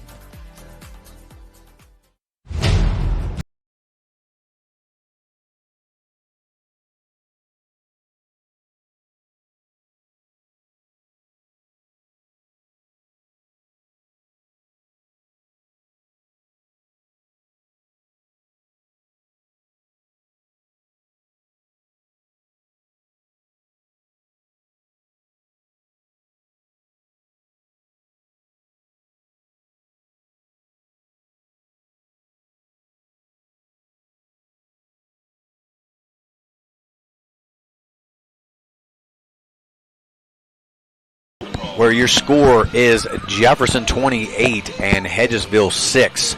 We have just a little over a minute to go before the start of the second half. So, Drew, what did you like for about each team there in the first half? Obviously, Jefferson leads, by 3 touchdowns, but what did you like for Hedgesville and Jefferson? So I'll start with Hedgesville. I think Hedgesville actually did a good job of moving the ball there at times. Again, they weren't having silly penalties, but they were having bad snaps, and they weren't getting a lot of yards, per carry. So they were kind of stagnant. Defensively, they got a couple of stops as well, too. But they know Jefferson is just so powerful, and they already knew that they can run the football. But the way with Jefferson is passing the ball around tonight, with Herrick having over about 225 yards and 3 touchdowns, this is the best I've seen Jefferson play all year. It's a welcoming sight if you're a Jefferson fan to see, hey, not only can we run the football, but we can also toss the ball around a little bit too, and just makes him more of a formidable opponent, as we move further into the season towards the playoffs. Yeah, we've seen Herrick throw some nice balls, hooked up with Allen on a couple scores, Rockwell for a score, and another deep ball down here on the left side. So he's thrown his deep ball is definitely getting better. You back up to 2 years ago, and my son still was in high school, and that was the first year Dylan, was a starting quarterback, and he didn't take over as a starting quarterback until about week 3, maybe week 4. So he was still really green around the ears, and arm strength was just mediocre really, and a lot of balls he couldn't quite get down the field to some of those faster receivers, and you've seen the progression over the last couple of years. The arm strength is there now. He's got a better head on his shoulders. He makes better decisions. So definitely much improved there at the quarterback spot for Dylan. Yeah, from week 1 to week 5, I'd say he's probably the most improved player. I know he is the quarterback, but on this team, that's why they're starting to play better over the last 3 to 4 weeks of the season. Jefferson's becoming a really good team, and I know they started off rough. They're at 1-3 right now, but this is not a true 1-3 team. This team could easily be about 2-2, possibly even 3-1. The way they played against Martinsburg last week, they gave Martinsburg the toughest test of the season so far. Yeah, they gave Martinsburg all they could handle there, at least in the first half, going into the third quarter, probably midway through the third quarter. I just think Jefferson just didn't have enough left in the tank to finish. But the Cougars will receive the second half kickoff.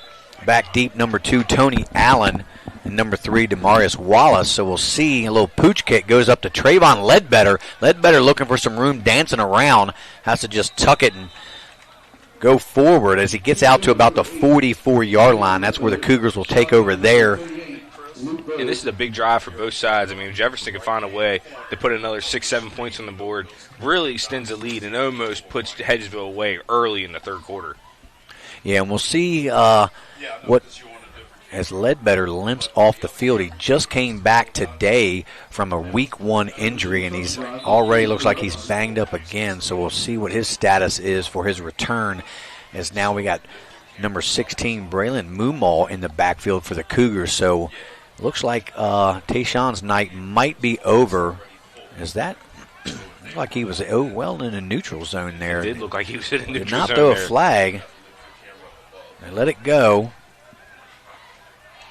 Herrick will back to throw, swings it out here in the flat there, a little curl route there by Rockwell. Rockwell loses the ball, recovered there by the Eagles.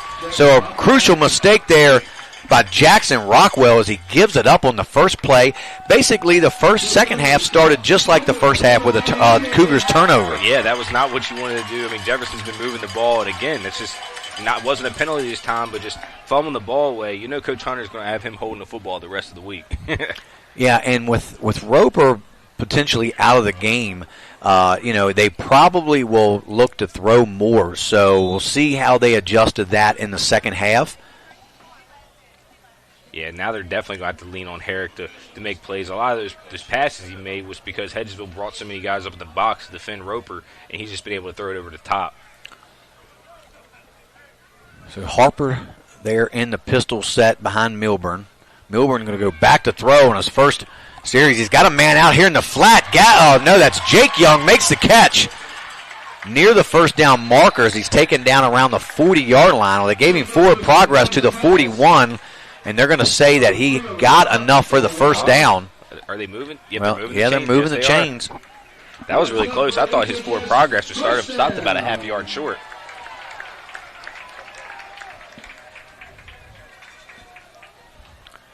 So the Eagles are on the move once again as they start this second half much like the first half. So we'll see if they can punch one in. There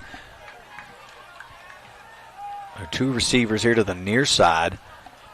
Pistol set again with Harper behind Milburn. Handoff goes to Harper straight up the middle. Picks up maybe 2 or 3 on the carry. Leland Bennett, number 30 on the stop for the Cougars. Be Benner on the stop for the Cougars. Pick up on a couple. The problem, though, Drew, with running this style of offense, if they always had third or fourth and short, what they do it to perfection. Right. But when you're down already 3 scores and we're into the third quarter, they're not designed to get, 2 or 3 or even 4 yards per carry because you might score once or even twice, but the clock's going to run out. But then you've got to go on defense and prevent the Cougars from scoring as they smother Milburn. And he's sacked once again, and that's got to be somewhere around 5 or 6 sacks for the Cougars defense. Yeah, I mean, they've been disguising the pressure very well, too, because he dropped back like he was going to fall in the coverage and cover the flat. He ended up coming full speed downhill, creates a big hit.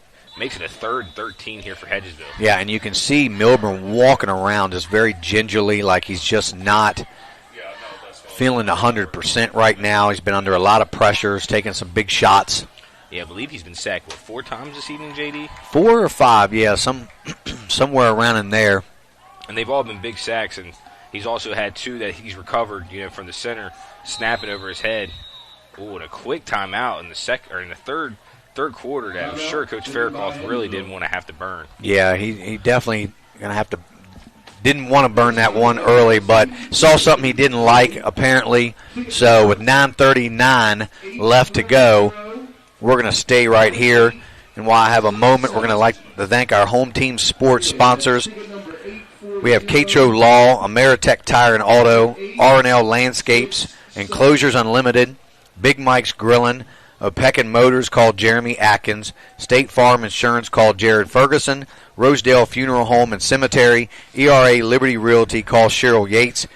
Benchwarmer Sports Bar and Grill. Cookies and Milk Daycare. And D. Gill's After Paints. Again, we thank all you guys for the precious sponsorships. If anybody out there is interested in any sponsorship opportunities, please contact us via our homepage or get in contact with Jawan Holmes. Thank you again. And we do apologize for some still of the technical difficulties that we are having. We are trying to address them. This is our first time here at Hedgesville, so it's just been a little bit difficult, but we're working through those as best as we can. So 3rd and 13 for the Eagles. Ball's on the Cougars' 42-yard line. So Milburn in the pistol set with Harper behind him. The blitz is on. Here comes the pressure from Milburn. He throws it out here in the flat. He's got Gavin Young, but he's wrapped up there. Good tackle by, I think, Tony Allen. And he actually lose some yards from where they're going to mark him. Oh, never mind. Now they're going to move him forward. But it looked like they marked him about 2 yards behind the original line of scrimmage. I think he might have gotten back to the line of scrimmage, possibly, but there's a flag, and that's going to be declined. So that'll bring up 4th down now for the Eagles. So kind of a tough decision here. You're, I think hovering closer to midfield. If you punt it away, you could pin the Cougars deep in their own territory.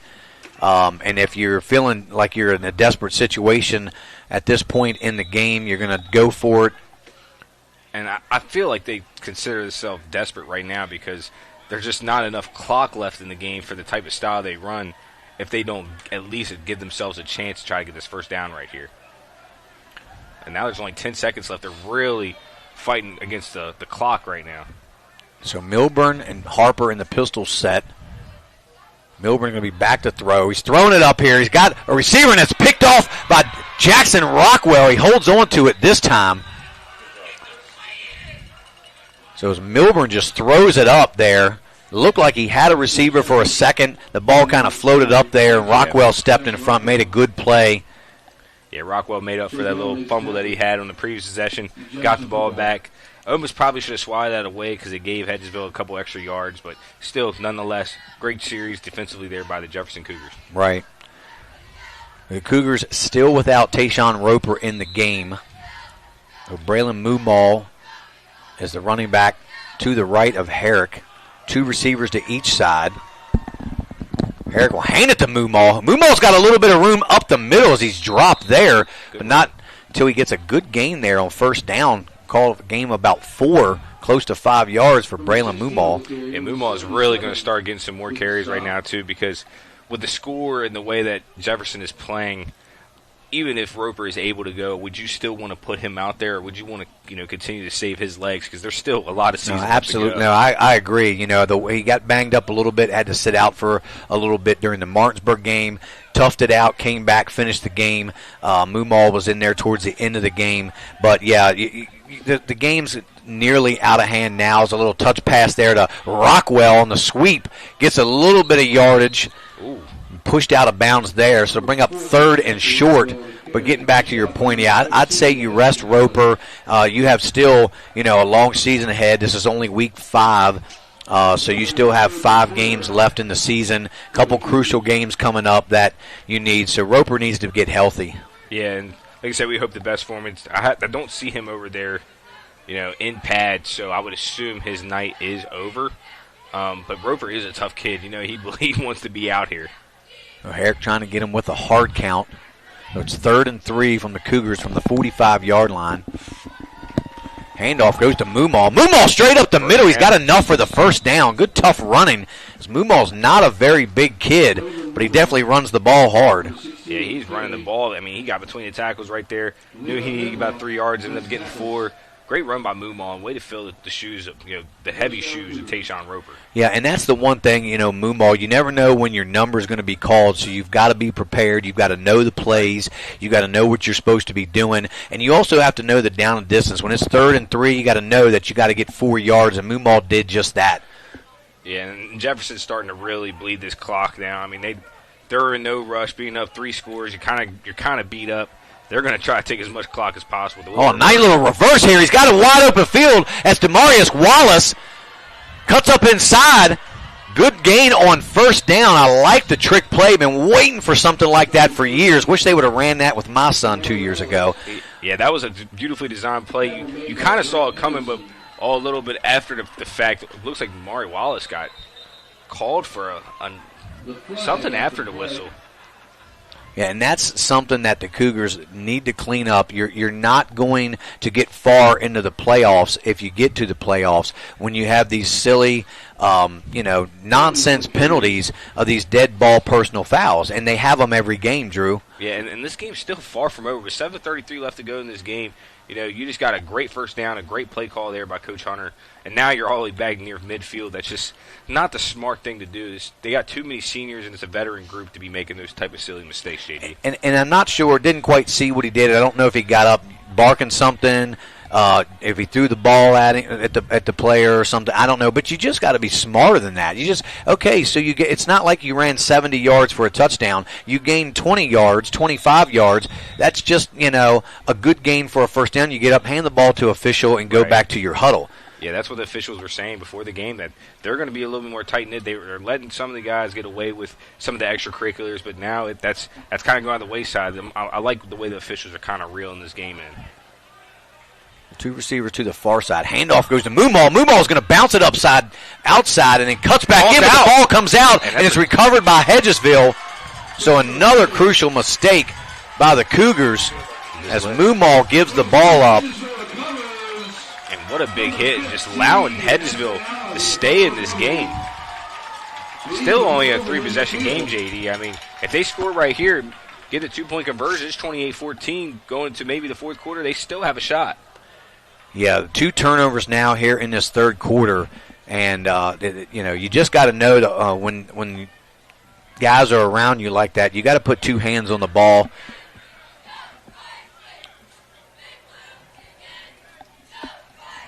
So 7:06 here left in this third quarter. Cougars are still up 28-6. But the Eagles take over here on their own 48-yard line. 2 receivers to the near side. Again, Milburn in the pistol set. Handoff goes to Harper straight up the middle and nothing there, and he's going to lose a yard on the play as the Cougars' defensive line still continues to hold strong. Oh, this is the best performance I've seen from the defensive line of the Cougars all season. I mean, they're getting great pressure and great contain. Hedgesville just has nowhere to go in the backfield, and trying to break through that first line of penetration has not gone their way whatsoever this evening.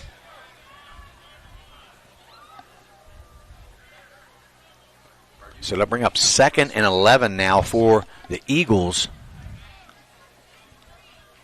as this third quarter is already going much faster than the first. Right. We played a long first quarter. Again, same formation, pistol set, man in motion is Jacob Gore as he swings it out here into the flat by Gore, and Benner knocks it away. Benner was looking for that interception much like Pedersen did in the first quarter, but he was just able to get just enough on it to knock that ball away to bring up 3rd down now for the Eagles. Yeah, and like you said, this is not Hedgesville's strong suit. They don't want to be airing the ball out. They would much rather be toting the rock. But the way Jefferson's created pressure and putting 8 in the box and just simply stopping the run, it's just limited what Hedgesville's been able to do this evening. So as Roper's out, Moomaw is also in for him at corner here on this left side. So we'll see if that plays a difference as this game continues, as he's got the much bigger Jake Young on him. As Milburn rolls out to this side, he throws it up to Young. It's picked off once again by Jackson Rockwell. So Milburn just kind of throwing it up there, expecting his receiver to try to make a play on it. But I don't think Gavin Young even saw the football, Drew. Yeah, he didn't know the ball was thrown, and by then you had 2 Cougars right there waiting for the jump ball. It was just who was going to get the potluck. Right. So Rockwell has his 2nd interception of the game, so he's got a touchdown, a couple other nice receptions, and now 2 picks, as the Cougars now will take over from their own 33-yard line. And obviously, it looks like, Tayshawn Roper's night is most likely over. And I'm sure they got on Moomaw on the sideline. Hey, you got to hold on that ball. They've had 2 straight fumbles the last 2 possessions to start this half. They really want to clean that up. Herrick back to throw. He's looking for a man. Going deep again. He's got Wallace wide open. He underthrows him, but Wallace makes the catch. And that's another one like we saw last week against Martinsburg. If Dillon throws that out there and lets Wallace run under it, he's still running. Yeah, their speed right there. I mean, that's straight line speed. It was incredible. Good catch right there in concentration. If, Herrick put a little bit more loft on that and let him go up and get it, that's for sure 6. Yeah, with Roper out, being out this game, don't be surprised to see Jefferson just continue to air it out, because that's just how they've been moving the ball this game. Yeah, and Allen in motion. Herrick rolls out here to the near side. He has Allen, but then he slings it to the middle of the field again to Jackson Rockwell. He's tackled, but not before he picks up about 7 yards on the play. So here in the second half, we're seeing that Rockwell seems to be a go-to guy now for Herrick, as Rockwell's down now. Man, Rockwell's had a terrific evening. He has 2 interceptions and a touchdown. He's definitely one of the leading candidates for one of our home team sports players of the game. Let's just hope that he's doing all right. It looks like he has maybe just a little stinger over there. Yeah, we'll keep an eye on that, as the guys are starting to get thin a little bit for the Cougars, as we have Tykeem Drake now in at receiver. And I'm surprised they haven't gone with Drake at running back. He got a lot of action last year as the JV running back, and this year stepping up to varsity, as Jamari Jenkins makes the catch. And he's close to a first down, and they do give him enough for the first down. So nice catch there by Jenkins. Yeah, that Jamari has great hands. He naturally comes over from basketball. He's able to identify where the ball is. I'm surprised they don't give him more reps offensively. I know it's been a while since he's played, but hey, it's not something that to add a little wrinkle in his offense to use his speed and his ability to catch. Yeah, so with Roper out and Rockwell out, we've got Takeem Drake in, as well as Jamari Jenkins here on the near side.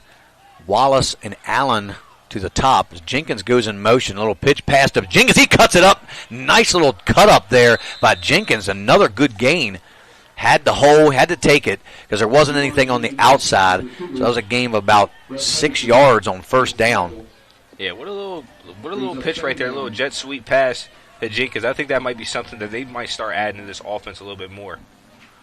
Yeah, and I've been waiting for them to really get – I know they've got a lot of athletes and they haven't needed Jamari really to get involved in the offense. But this is a game it's a good opportunity for him to kind of start getting into the offensive scheme of things, see what he can do, see how he's going to help later down. Because obviously you see with some injuries now starting to mount up, you need guys like that. As Herrick backs up throw, and he just missed.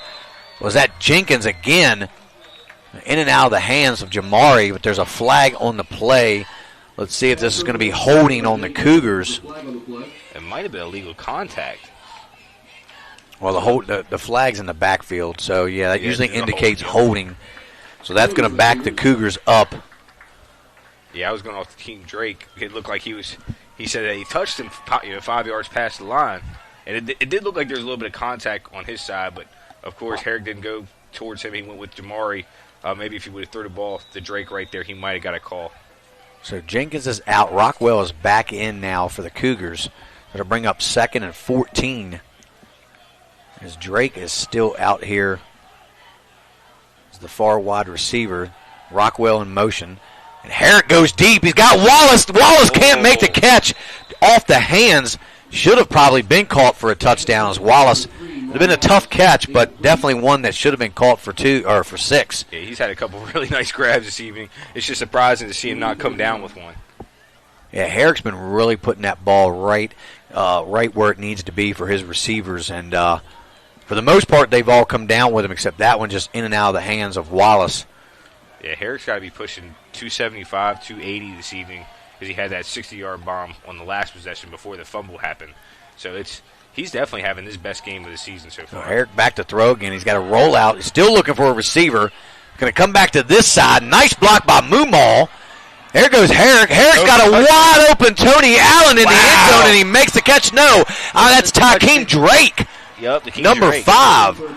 So Takeem coming in, who's normally known for the defensive side of the ball, comes in, finds himself wide open in the corner end zone, and Herrick finds him. Yeah, Herrick's got to be over 300 now with 4 touchdowns. He is playing his best game, not only of the season, but his career. Yeah, this has been definitely, if not one of his best games in his 3 years as a starter for the Cougars. And that's got to, they have had some penalties this evening, but the way Jefferson's really played, I'm definitely seeing signs of great improvement over the first 5 weeks of the season. So with 3:05 left to go in the third quarter, the Cougars 35 and the Eagles 6. And we're going to take a quick commercial break and hear a word from our sponsors. You're watching Home Team Sports TV. Enclosures Unlimited is a family-owned and operated glass company that has been serving the Northern Virginia, West Virginia, Maryland, and D.C. areas since 1962. From the first call to the day your glass is installed, we promise fast, knowledgeable, and friendly service. We are always happy to answer all your questions and work with you to design a space that is beautiful and functional. When you choose to work with us, we will treat you as family. We can provide an estimate via email or schedule a free in-home measurement and design consultation. Please contact us to get started on your new shower enclosure or glass project today.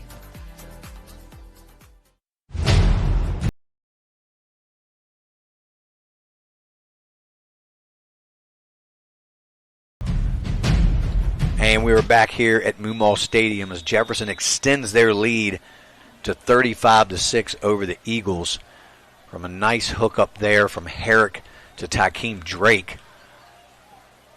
As Panaris is on the kick off for the Cougars. A little squibber bounces, picked up there by Chris Williams up the middles. Williams breaks another tackle, still moving, and those special teams for Jefferson is just not putting hats on guys. They just are coming down, and they're just using their shoulder pad. They're not wrapping, and that's giving the Eagles a chance to for a lot of good returns here tonight. Yeah, Hedgesville's had the credit to their special teams, because their special teams, even punting the ball, have been doing well on kickoffs as well too. I mean, they have played very well tonight. Yeah, and as Jefferson looks to be going a little deeper in their bench now, as they have Jaheim Gidney, number 25, playing here on the left side corner. And we're going to see Jamari Jenkins comes back on the field as Mumal is in the game. Jackson Rockwell at safety.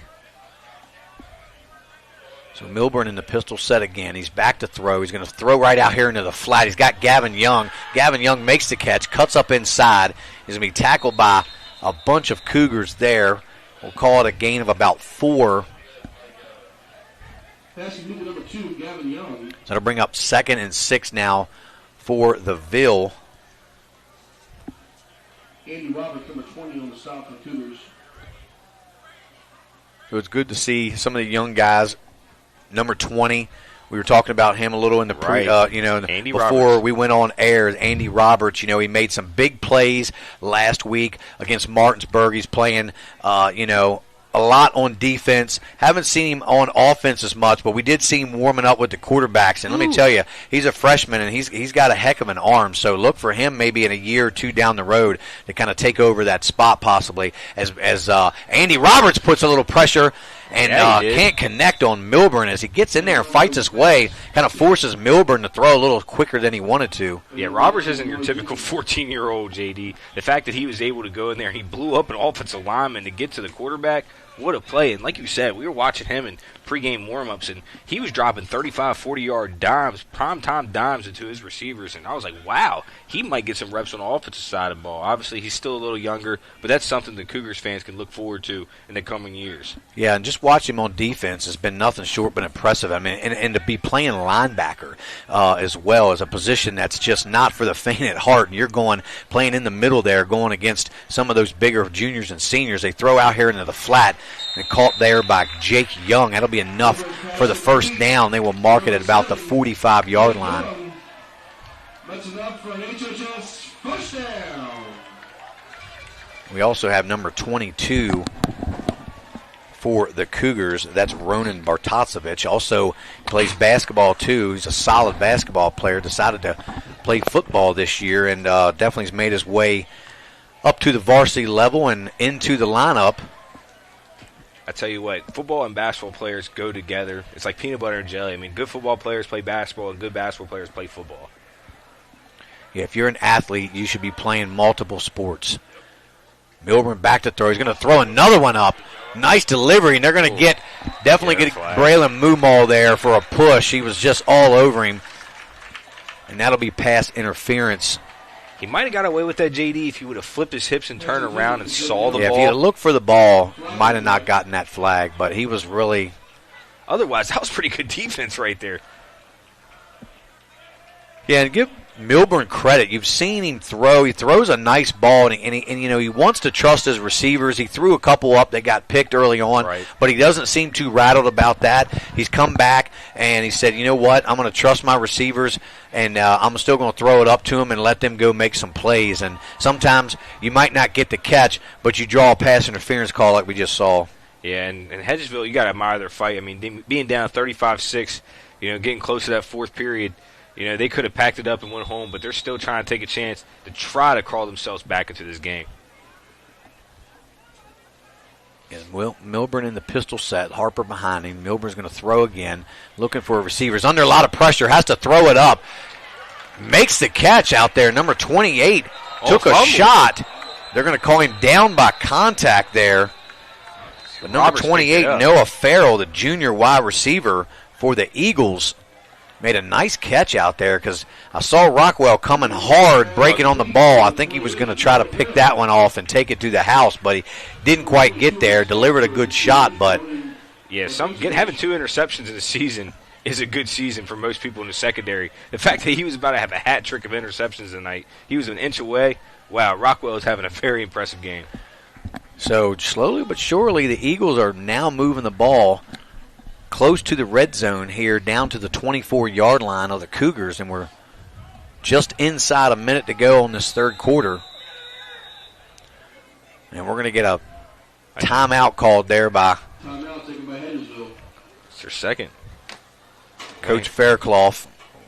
I heard him from up here. He sounded a little upset. But we're going to take a commercial break, and we'll be right back after a word from our sponsors. You're watching Home Team Sports TV. It's been serving the Northern Virginia, West Virginia, Maryland, and D.C. areas since 1962. From the first call to the day your glass is installed, we promise fast, knowledgeable, and friendly service. We are always happy to answer all your questions and work with you to design a space that is beautiful and functional. When you choose to work with us, we will treat you as family. We can provide an estimate via email or schedule a free in-home measurement and design consultation. Please contact us to get started on your new shower enclosure or glass project today.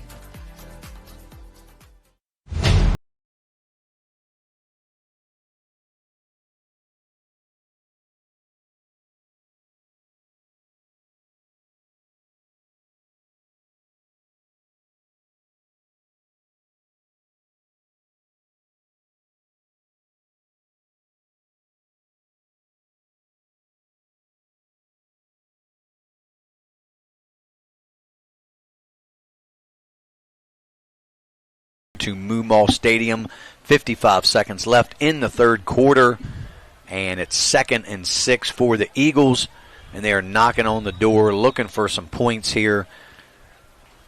Send a man in motion. That's Jacob Gore. Swings it out here to Gore. Big hit there by Ledbetter.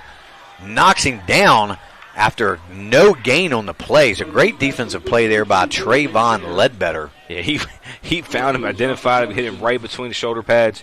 Great play there by Ledbetter. Yeah, he was sitting there waiting on that one. You could see it coming. So that'll bring up 3rd and 4 now for the Eagles.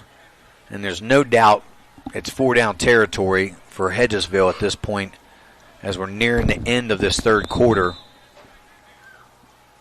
And it looks like they're raising the fourth quarter. They're saying it should have been all right. They reset the play clock. Oh, there it is. They reset the play clock. We'll see. They're going to get this play off or let the time run out. That's 7 seconds. And he's going to get the play off. Milburn over here to the near side. Throws it up. Looking for Gavin Young. Nah, there was nothing. That's nothing there. Looks like it wasn't going to be catchable. He threw it out of the end zone and out of bounds. So good coverage there by the Cougars. Jaheim Gidney over there on the coverage. And that's going to do it for your third quarter here at Moomaw Stadium, where the Cougars have a 35-6 lead over the Hedgesville Eagles. And we're going to take another commercial break, and we'll be right back. You're watching Home Team Sports TV. To help our area high schools stream their game, and we just ask that you let our home team, myself, Jared Ferguson, the agent, Dylan Brewer, and our office manager, Yatna Almonte, help you and your home team. We have an office manager that is bilingual. También hablamos español. Puedes llamarnos para una cotización gratis. We're also a proud sponsor of the Berkeley County Youth Flag Football League. Jared Ferguson State Farm. Protect your life.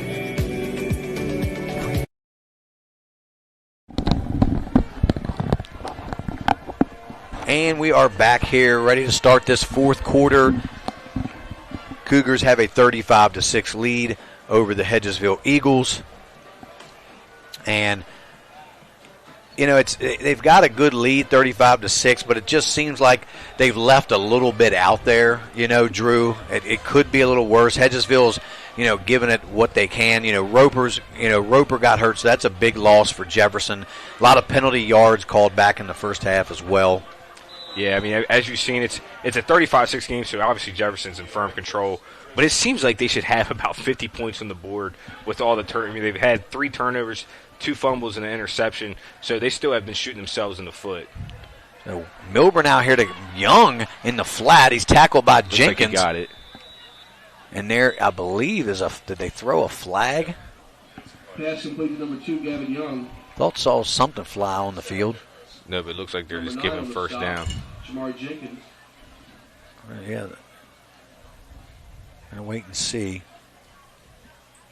Personal foul face mask. I thought I saw a flag fly, so that's another crucial penalty on the Cougars, and that'll be a first down for the Eagles. Yeah, if I'm Coach Hunter, I'm really going to want to solidify the mental mistakes here in this fourth period. Hey, let's play the best football we can. Let's not turn the ball over. Let's get a stop defensively. Let's really build on the success we've had and still try to, instill a culture of learning not to make mistakes. The best teams don't make the mistakes that make them lose games. Yeah, we'll see if the Cougars can hold strong on defense as they now start first and goal from the 8-yard line. Milburn back to throw. He's looking out here in the flat. He's got a man open. He has to come back for it and dropped it as Gavin Young. Probably wouldn't have went for too much as his momentum was actually coming back this way as the ball kind of sailed out a little wide there on Milburn. Yeah, he kind of let it go a little early, so the ball had too much loft on it too. Might have been a gain of 2 or 3, but still would have not found the end zone. So Gidney comes out of the game, and in for Gidney at corner is number 3, Demarius Wallace. So they're looking to tighten down that defense a little bit more, bringing another one of their starters in. As Harper's in the pistol behind Milburn. Milburn swings it out here over into the end zone. Oh, caught it. Did he make the catch? He does, and I believe is that Harper or Young? It's Jake Young. And he beat Demarius Wallace, who just came in the game. Yeah, what a grab there by Young. I mean, he went up, identified at the highest point, kept 1 foot in bounds, and slid it right there. That was a great grab and way to score. Yeah, he just ran a little fade to the back corner pylon, and Milburn again, trusting his receivers, throws it up there, and Young went up and made a play.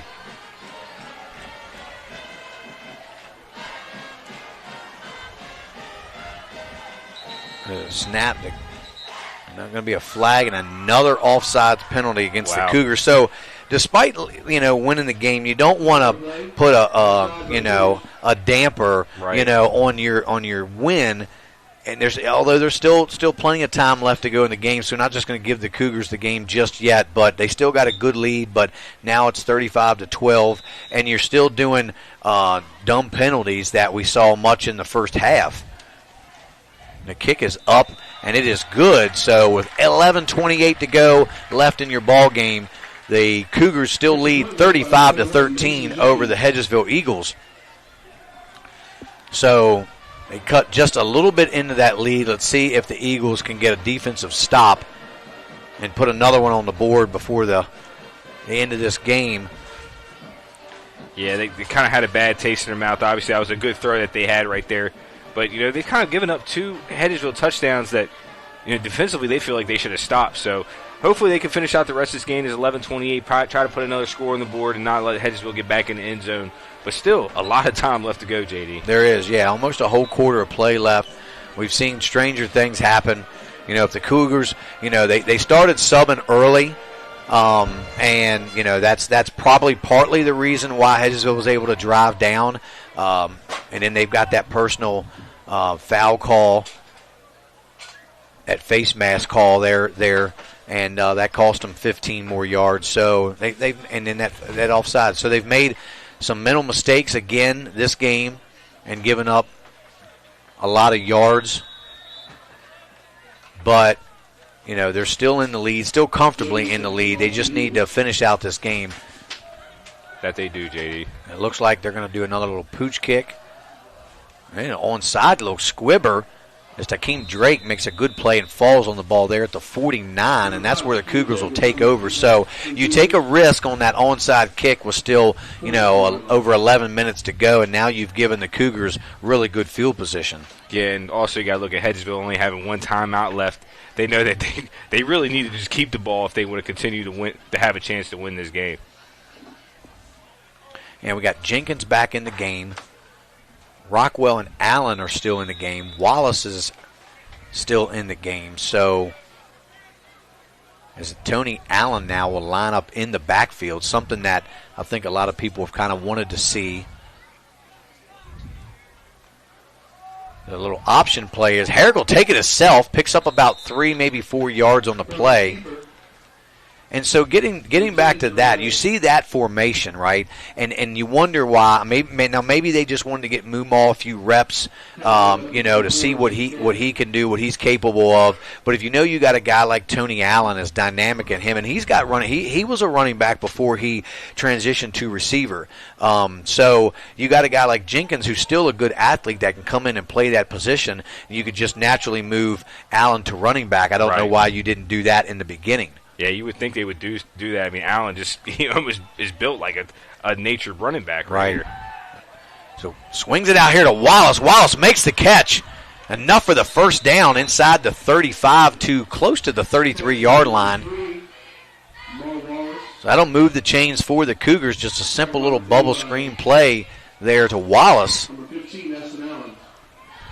Yeah, 52 Faircloth is looking like kind of struggling to move around a little bit right now. He's been getting beat up and doubled. Well, you look at Faircloth, who's not a small guy, and then number 77 in there. I mean, they've got some beef on their not only their offensive line but their defensive line. That is true.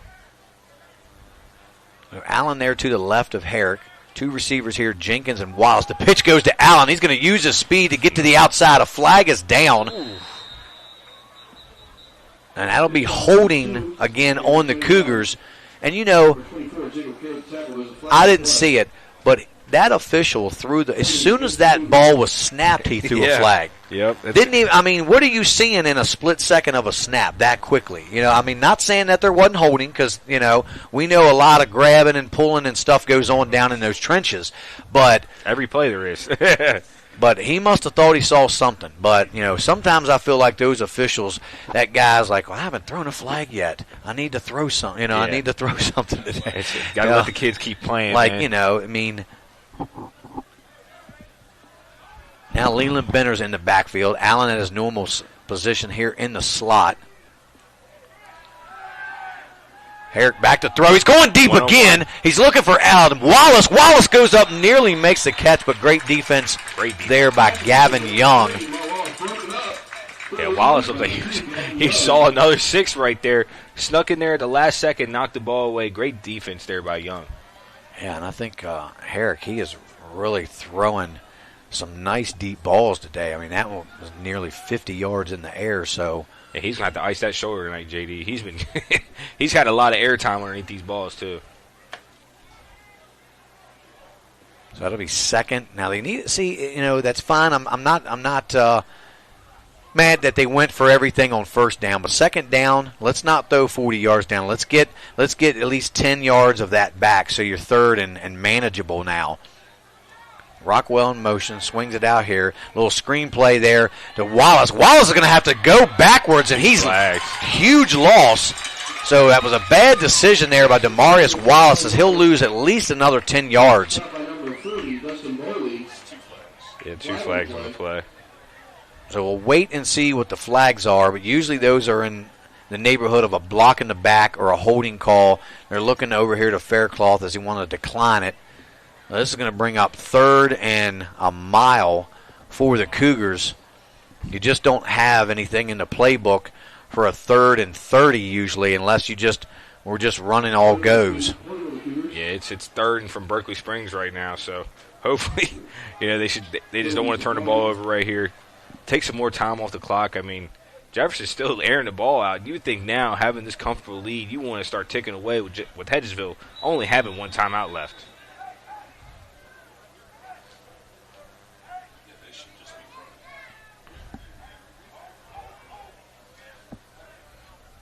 Herrick back to throw again. He's going to have to step up in the pocket. He airs it out, looking for Rockwell. Does Rockwell make the catch? No, he doesn't. He had it for a second, but lost it as he came to the ground. That would have been a spectacular catch by Jackson Rockwell. And now it's 4th down, and I would assume the Cougars are going to punt it away here. I don't know why you would not. With a lead, you don't want to give Hedgesville any reason to kind of get that momentum swing back. You're already up still. Yeah, I'm honestly surprised that, hey, we'd run the ball right here, get the clock underneath 9 minutes, being down 3 possessions, that makes it real difficult. Now it's 9:25 left. Hedgesville scores before about 7 minutes. It's a really interesting game, JD. Oh, it is. What we thought was going to be a runaway here by Jefferson. They've just come out much like they did against Martinsburg, just flat, didn't make adjustments, at least none that we can see. Yeah. They've come out just airing it out, and they're not running a lot of clock off where they should be maybe be running the ball right now. And I understand that Roper is out of the game. But you've got Allen, you've got Mumal. I mean, like I said, Takeem Drake was a JV running back last year. Put him back there. You've got Leland Benner. Let those guys rotate in and pound the ball. Oh, Takeem Drake is going to have to run for it, but he's not going to get nowhere near the first down. I don't even know if he made it back to the 50, so crucial mistake there so I think it might have been a low snap kind of combination between a low snap and Drake just not being able to handle it. And then instead of running and just trying to punt it, he tried to take off with it and didn't get very far. So now the Eagles will take over from the 50-yard line with 9:02 left to go. So hold your breath if you're the Jefferson fans, because Hedgesville's going to be running that 2-minute drill offense, And honestly, that's the best they've been moving the ball is when they've been moving quick. When they're huddled up like this, Jefferson get into their sets and able to bring the pressure has really stifled Hedgesville. Yeah, and Jefferson, leave it up to Jefferson to leave teams hanging around. You had plenty of chances to put them away. So Milburn back to throw again. Scanning the field, looking for a receiver, dumps it down to his running back Harper, but it was tipped at the line of scrimmage. That'll bring up second down for the Eagles.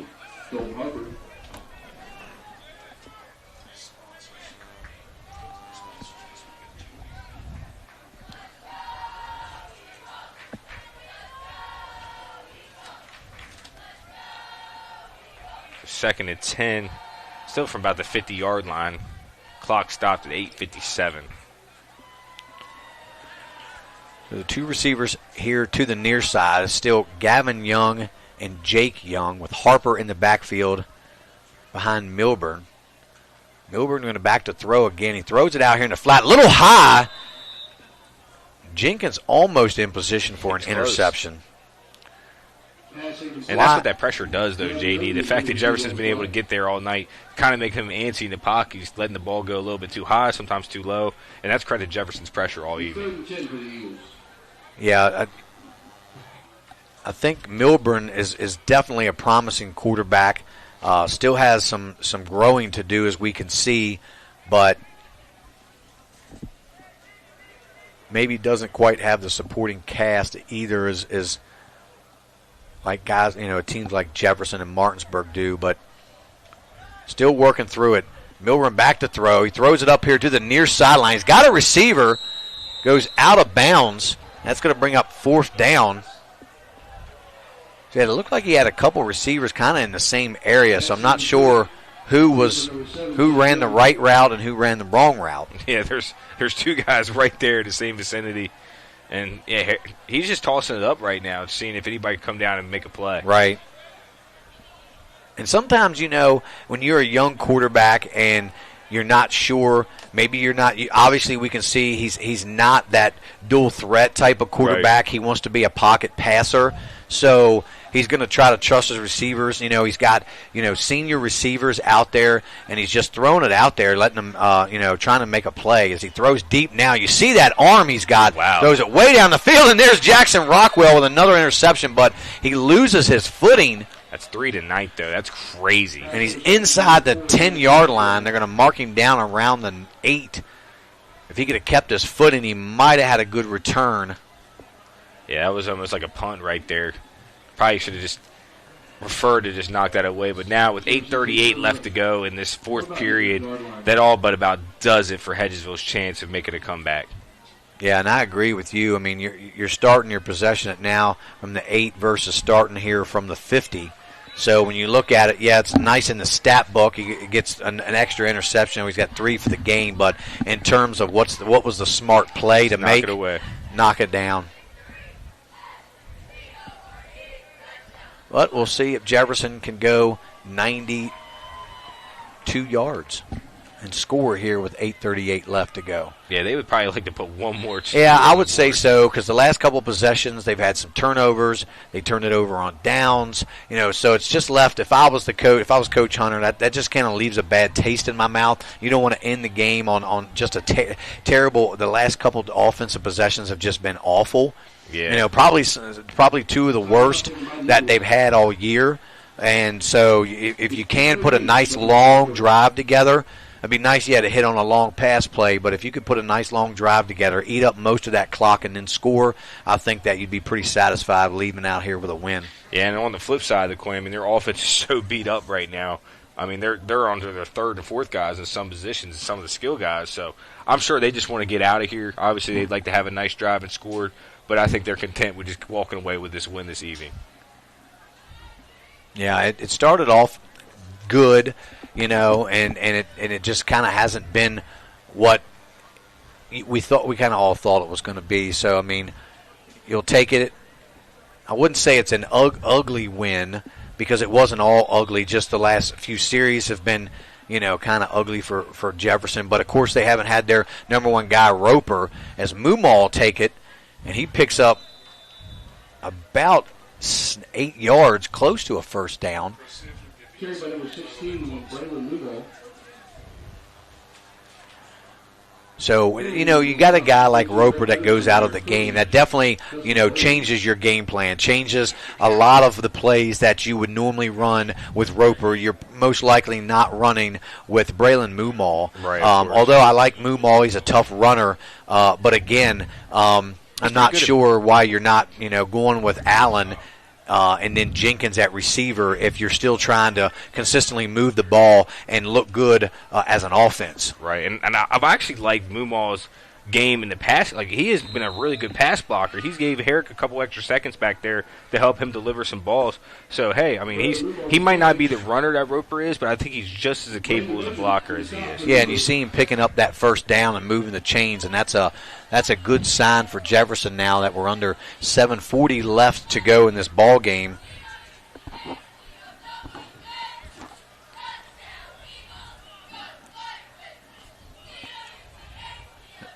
Oh, a little slant play to Wallace. Wallace makes the catch, and he's out in the open, and they're not going to catch Demarius Wallace. He's down inside the 20, the 10, and touchdown, Cougars.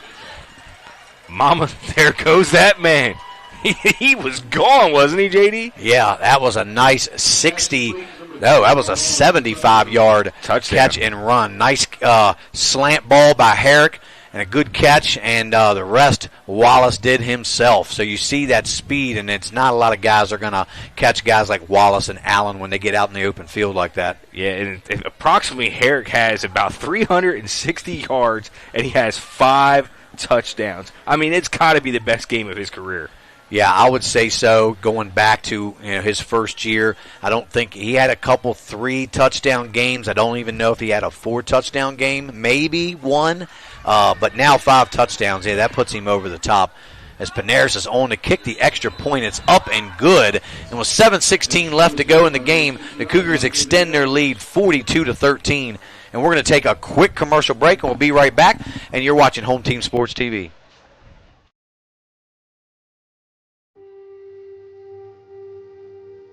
Here at the barn, we have been making dreams come true since 1972, where we help women feel their most beautiful for any occasion, from pageant, homecoming, and prom gowns to walking down the aisle in the perfect wedding gown alongside their bridesmaid and their family. Stop by to meet your stylist today to find an affordable gown, and we do offer layaway. Welcome to Cookies and Milk Shop. And welcome back here to Moomaw Stadium, as we just saw Herrick hooking up with Demarius Wallace on a 75-yard slant for a touchdown. So that puts Wallace in the end zone and the scoring column now. Yeah, it's been impressive. 5 touchdowns, but the 3 different receivers. He's been really spreading the love this evening, JD. Yeah, and that was a good slant ball as Panaris will leave it on the ground. as it's picked up there by number 40, tackled by Ledbetter. Dustin Boley again, as he had another one of those turns earlier. We'll see if the Eagles can get anything going here to try to end the game on a positive note, try to get another score before the clock runs out.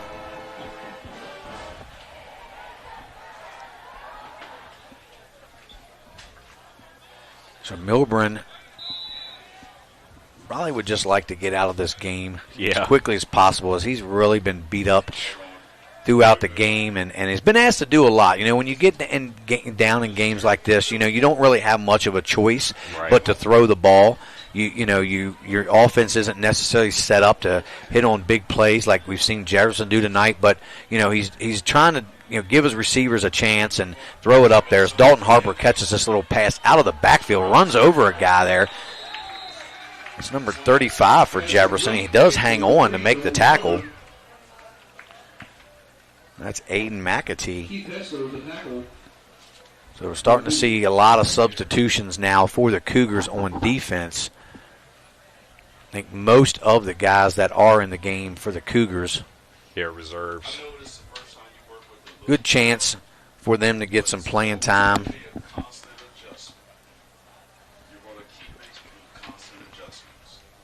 As I'm trying to see, we have Frank Turk, then number 18 at safety. So we have got a lot of good young guys come up playing from the JV level this year. As Harper takes the handoff, and he's wrapped up there by Jalen Allen, a name that we've called a lot in other games, not so much tonight. As he definitely made some big plays last week against Martinsburg. Yeah, this week he's still been making his impact, especially on creating a rush and some pressure. But he's been relatively quiet this evening. So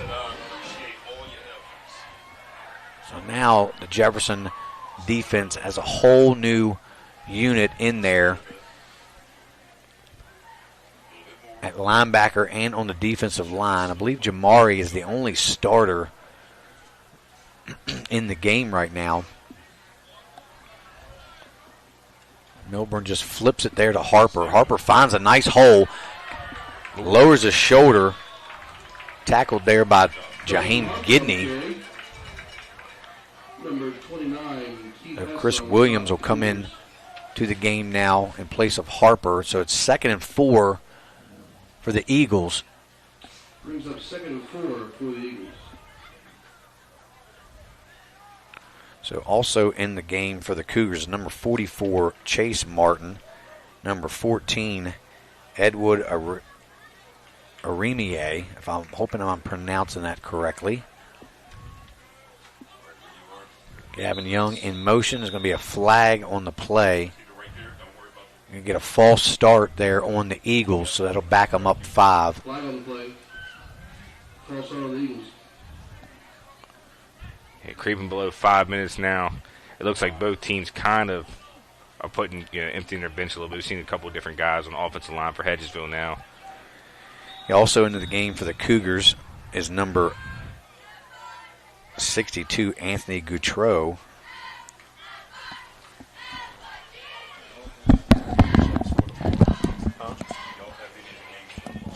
We don't have a 33 or a 57 on the roster that we do have. I apologize. Harper flips there to Chris Williams.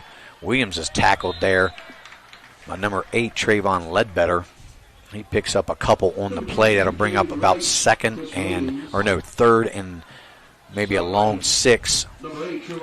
And we got a couple exciting matchups tomorrow, though, with Spring Mills traveling to Washington to play. It'll be a big-time showdown against 2 high-explosive offenses, while Spring Mills is yet to be scored on this year.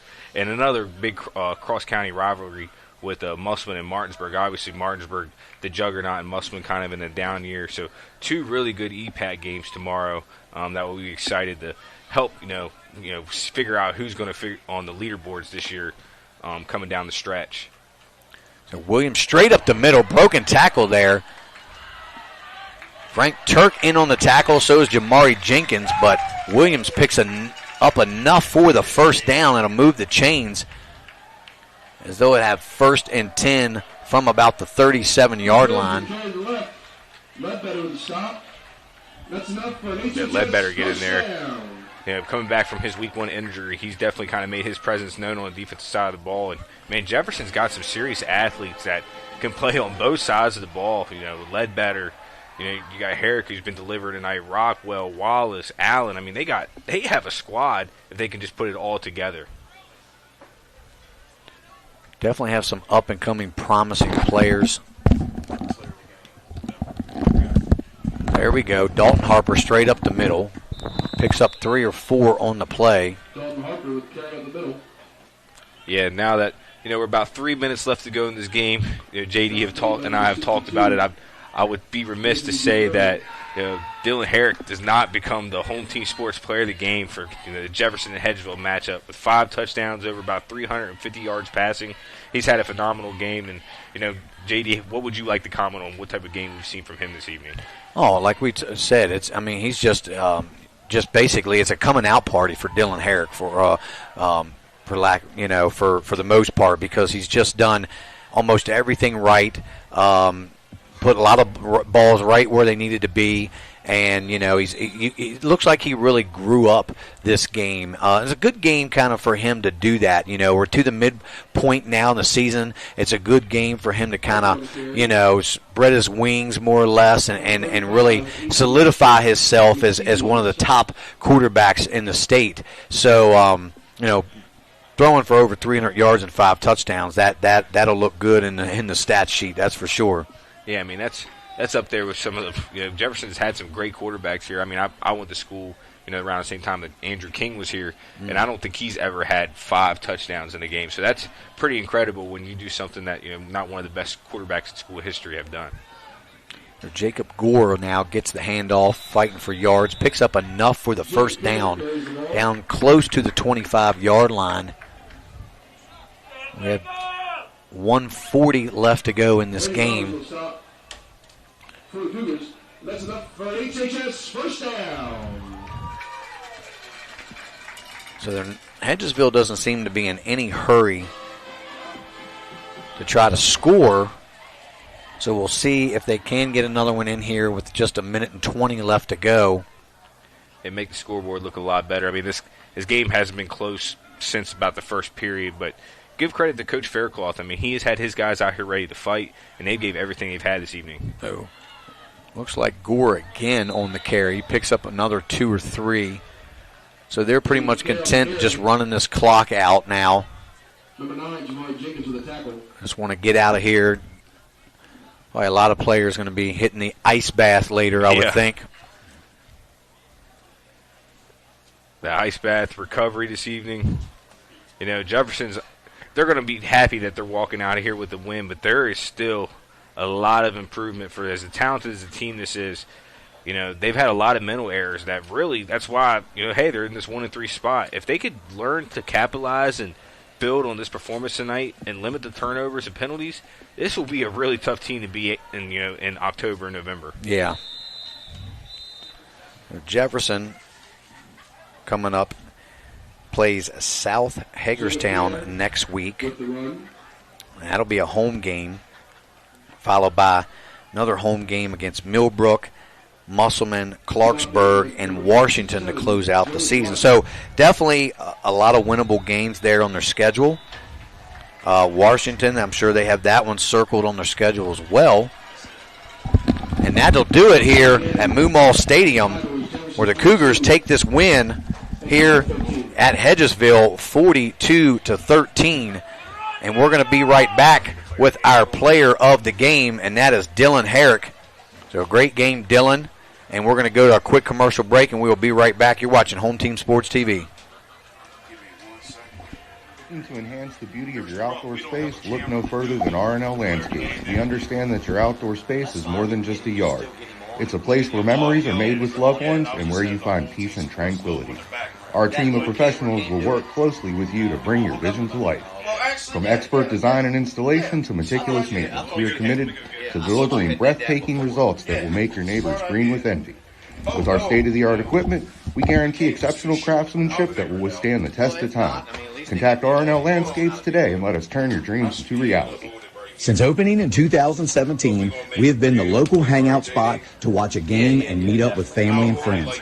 With over 15 TVs, there isn't a bad seat in the house. We have arcade games, including the world's largest Pac-Man, 2 pool tables, and more, serving a full food menu ranging from appetizers to steak dinners, 11 a.m. to 11 p.m., 7 days a week, and later on weekends. Daily drink and food specials, and of course, happy hour from 3 to 6 Monday through Friday. Come on out to Benchwarmer Sports Bar and Grill. Hello, everyone. Now is your opportunity to transform your home with D. Gill's Afterpaints, the experts in interior hardware, shelving, and finish carpentry. Whether it's a new construction or a residential renovation, we bring precision and artistry to every project. Our priority, efficiency and transparency. At D. Gill's Afterpaints, we will keep you informed every step of the way. And with free estimates, there's no reason to wait. Let us bring your vision to life.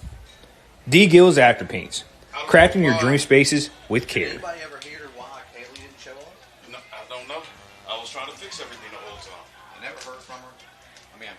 In the market for a new vehicle? Then look no further than CMA's Toyota of Martinsburg and CMA's Chevrolet of Martinsburg, all in one convenient location. We have over 350 new and used vehicles available, so you'll be sure to find exactly what you're looking for. And with CMA's Love It or Leave It promise and our lifetime powertrain warranty, you can buy with confidence.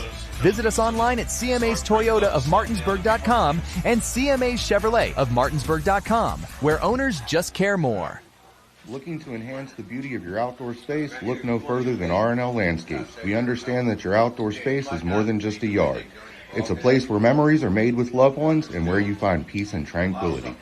Our team of professionals will work closely with you to bring your vision to life.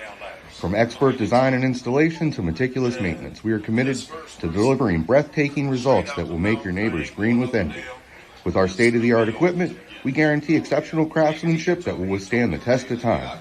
Contact R&L Landscapes today and let us turn your dreams into reality. Looking for better insurance coverage at a better rate, but you haven't been able to reach an actual person? Goosehead Insurance will help. Neil Powell is committed to helping you and the community.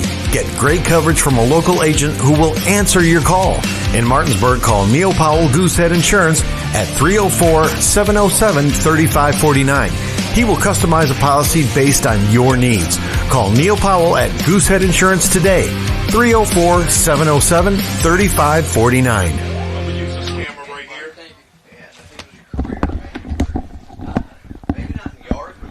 Touchdowns. Enclosures Unlimited is a family-owned and operated glass company that has been serving the Northern Virginia, West Virginia, Maryland, and Make sure you DC put the mic in areas front. since Move this chair back. 1962.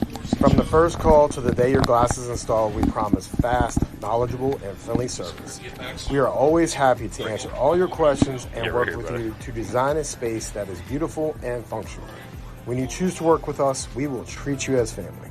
We can provide an estimate via email or schedule a free in-home measurement and design consultation.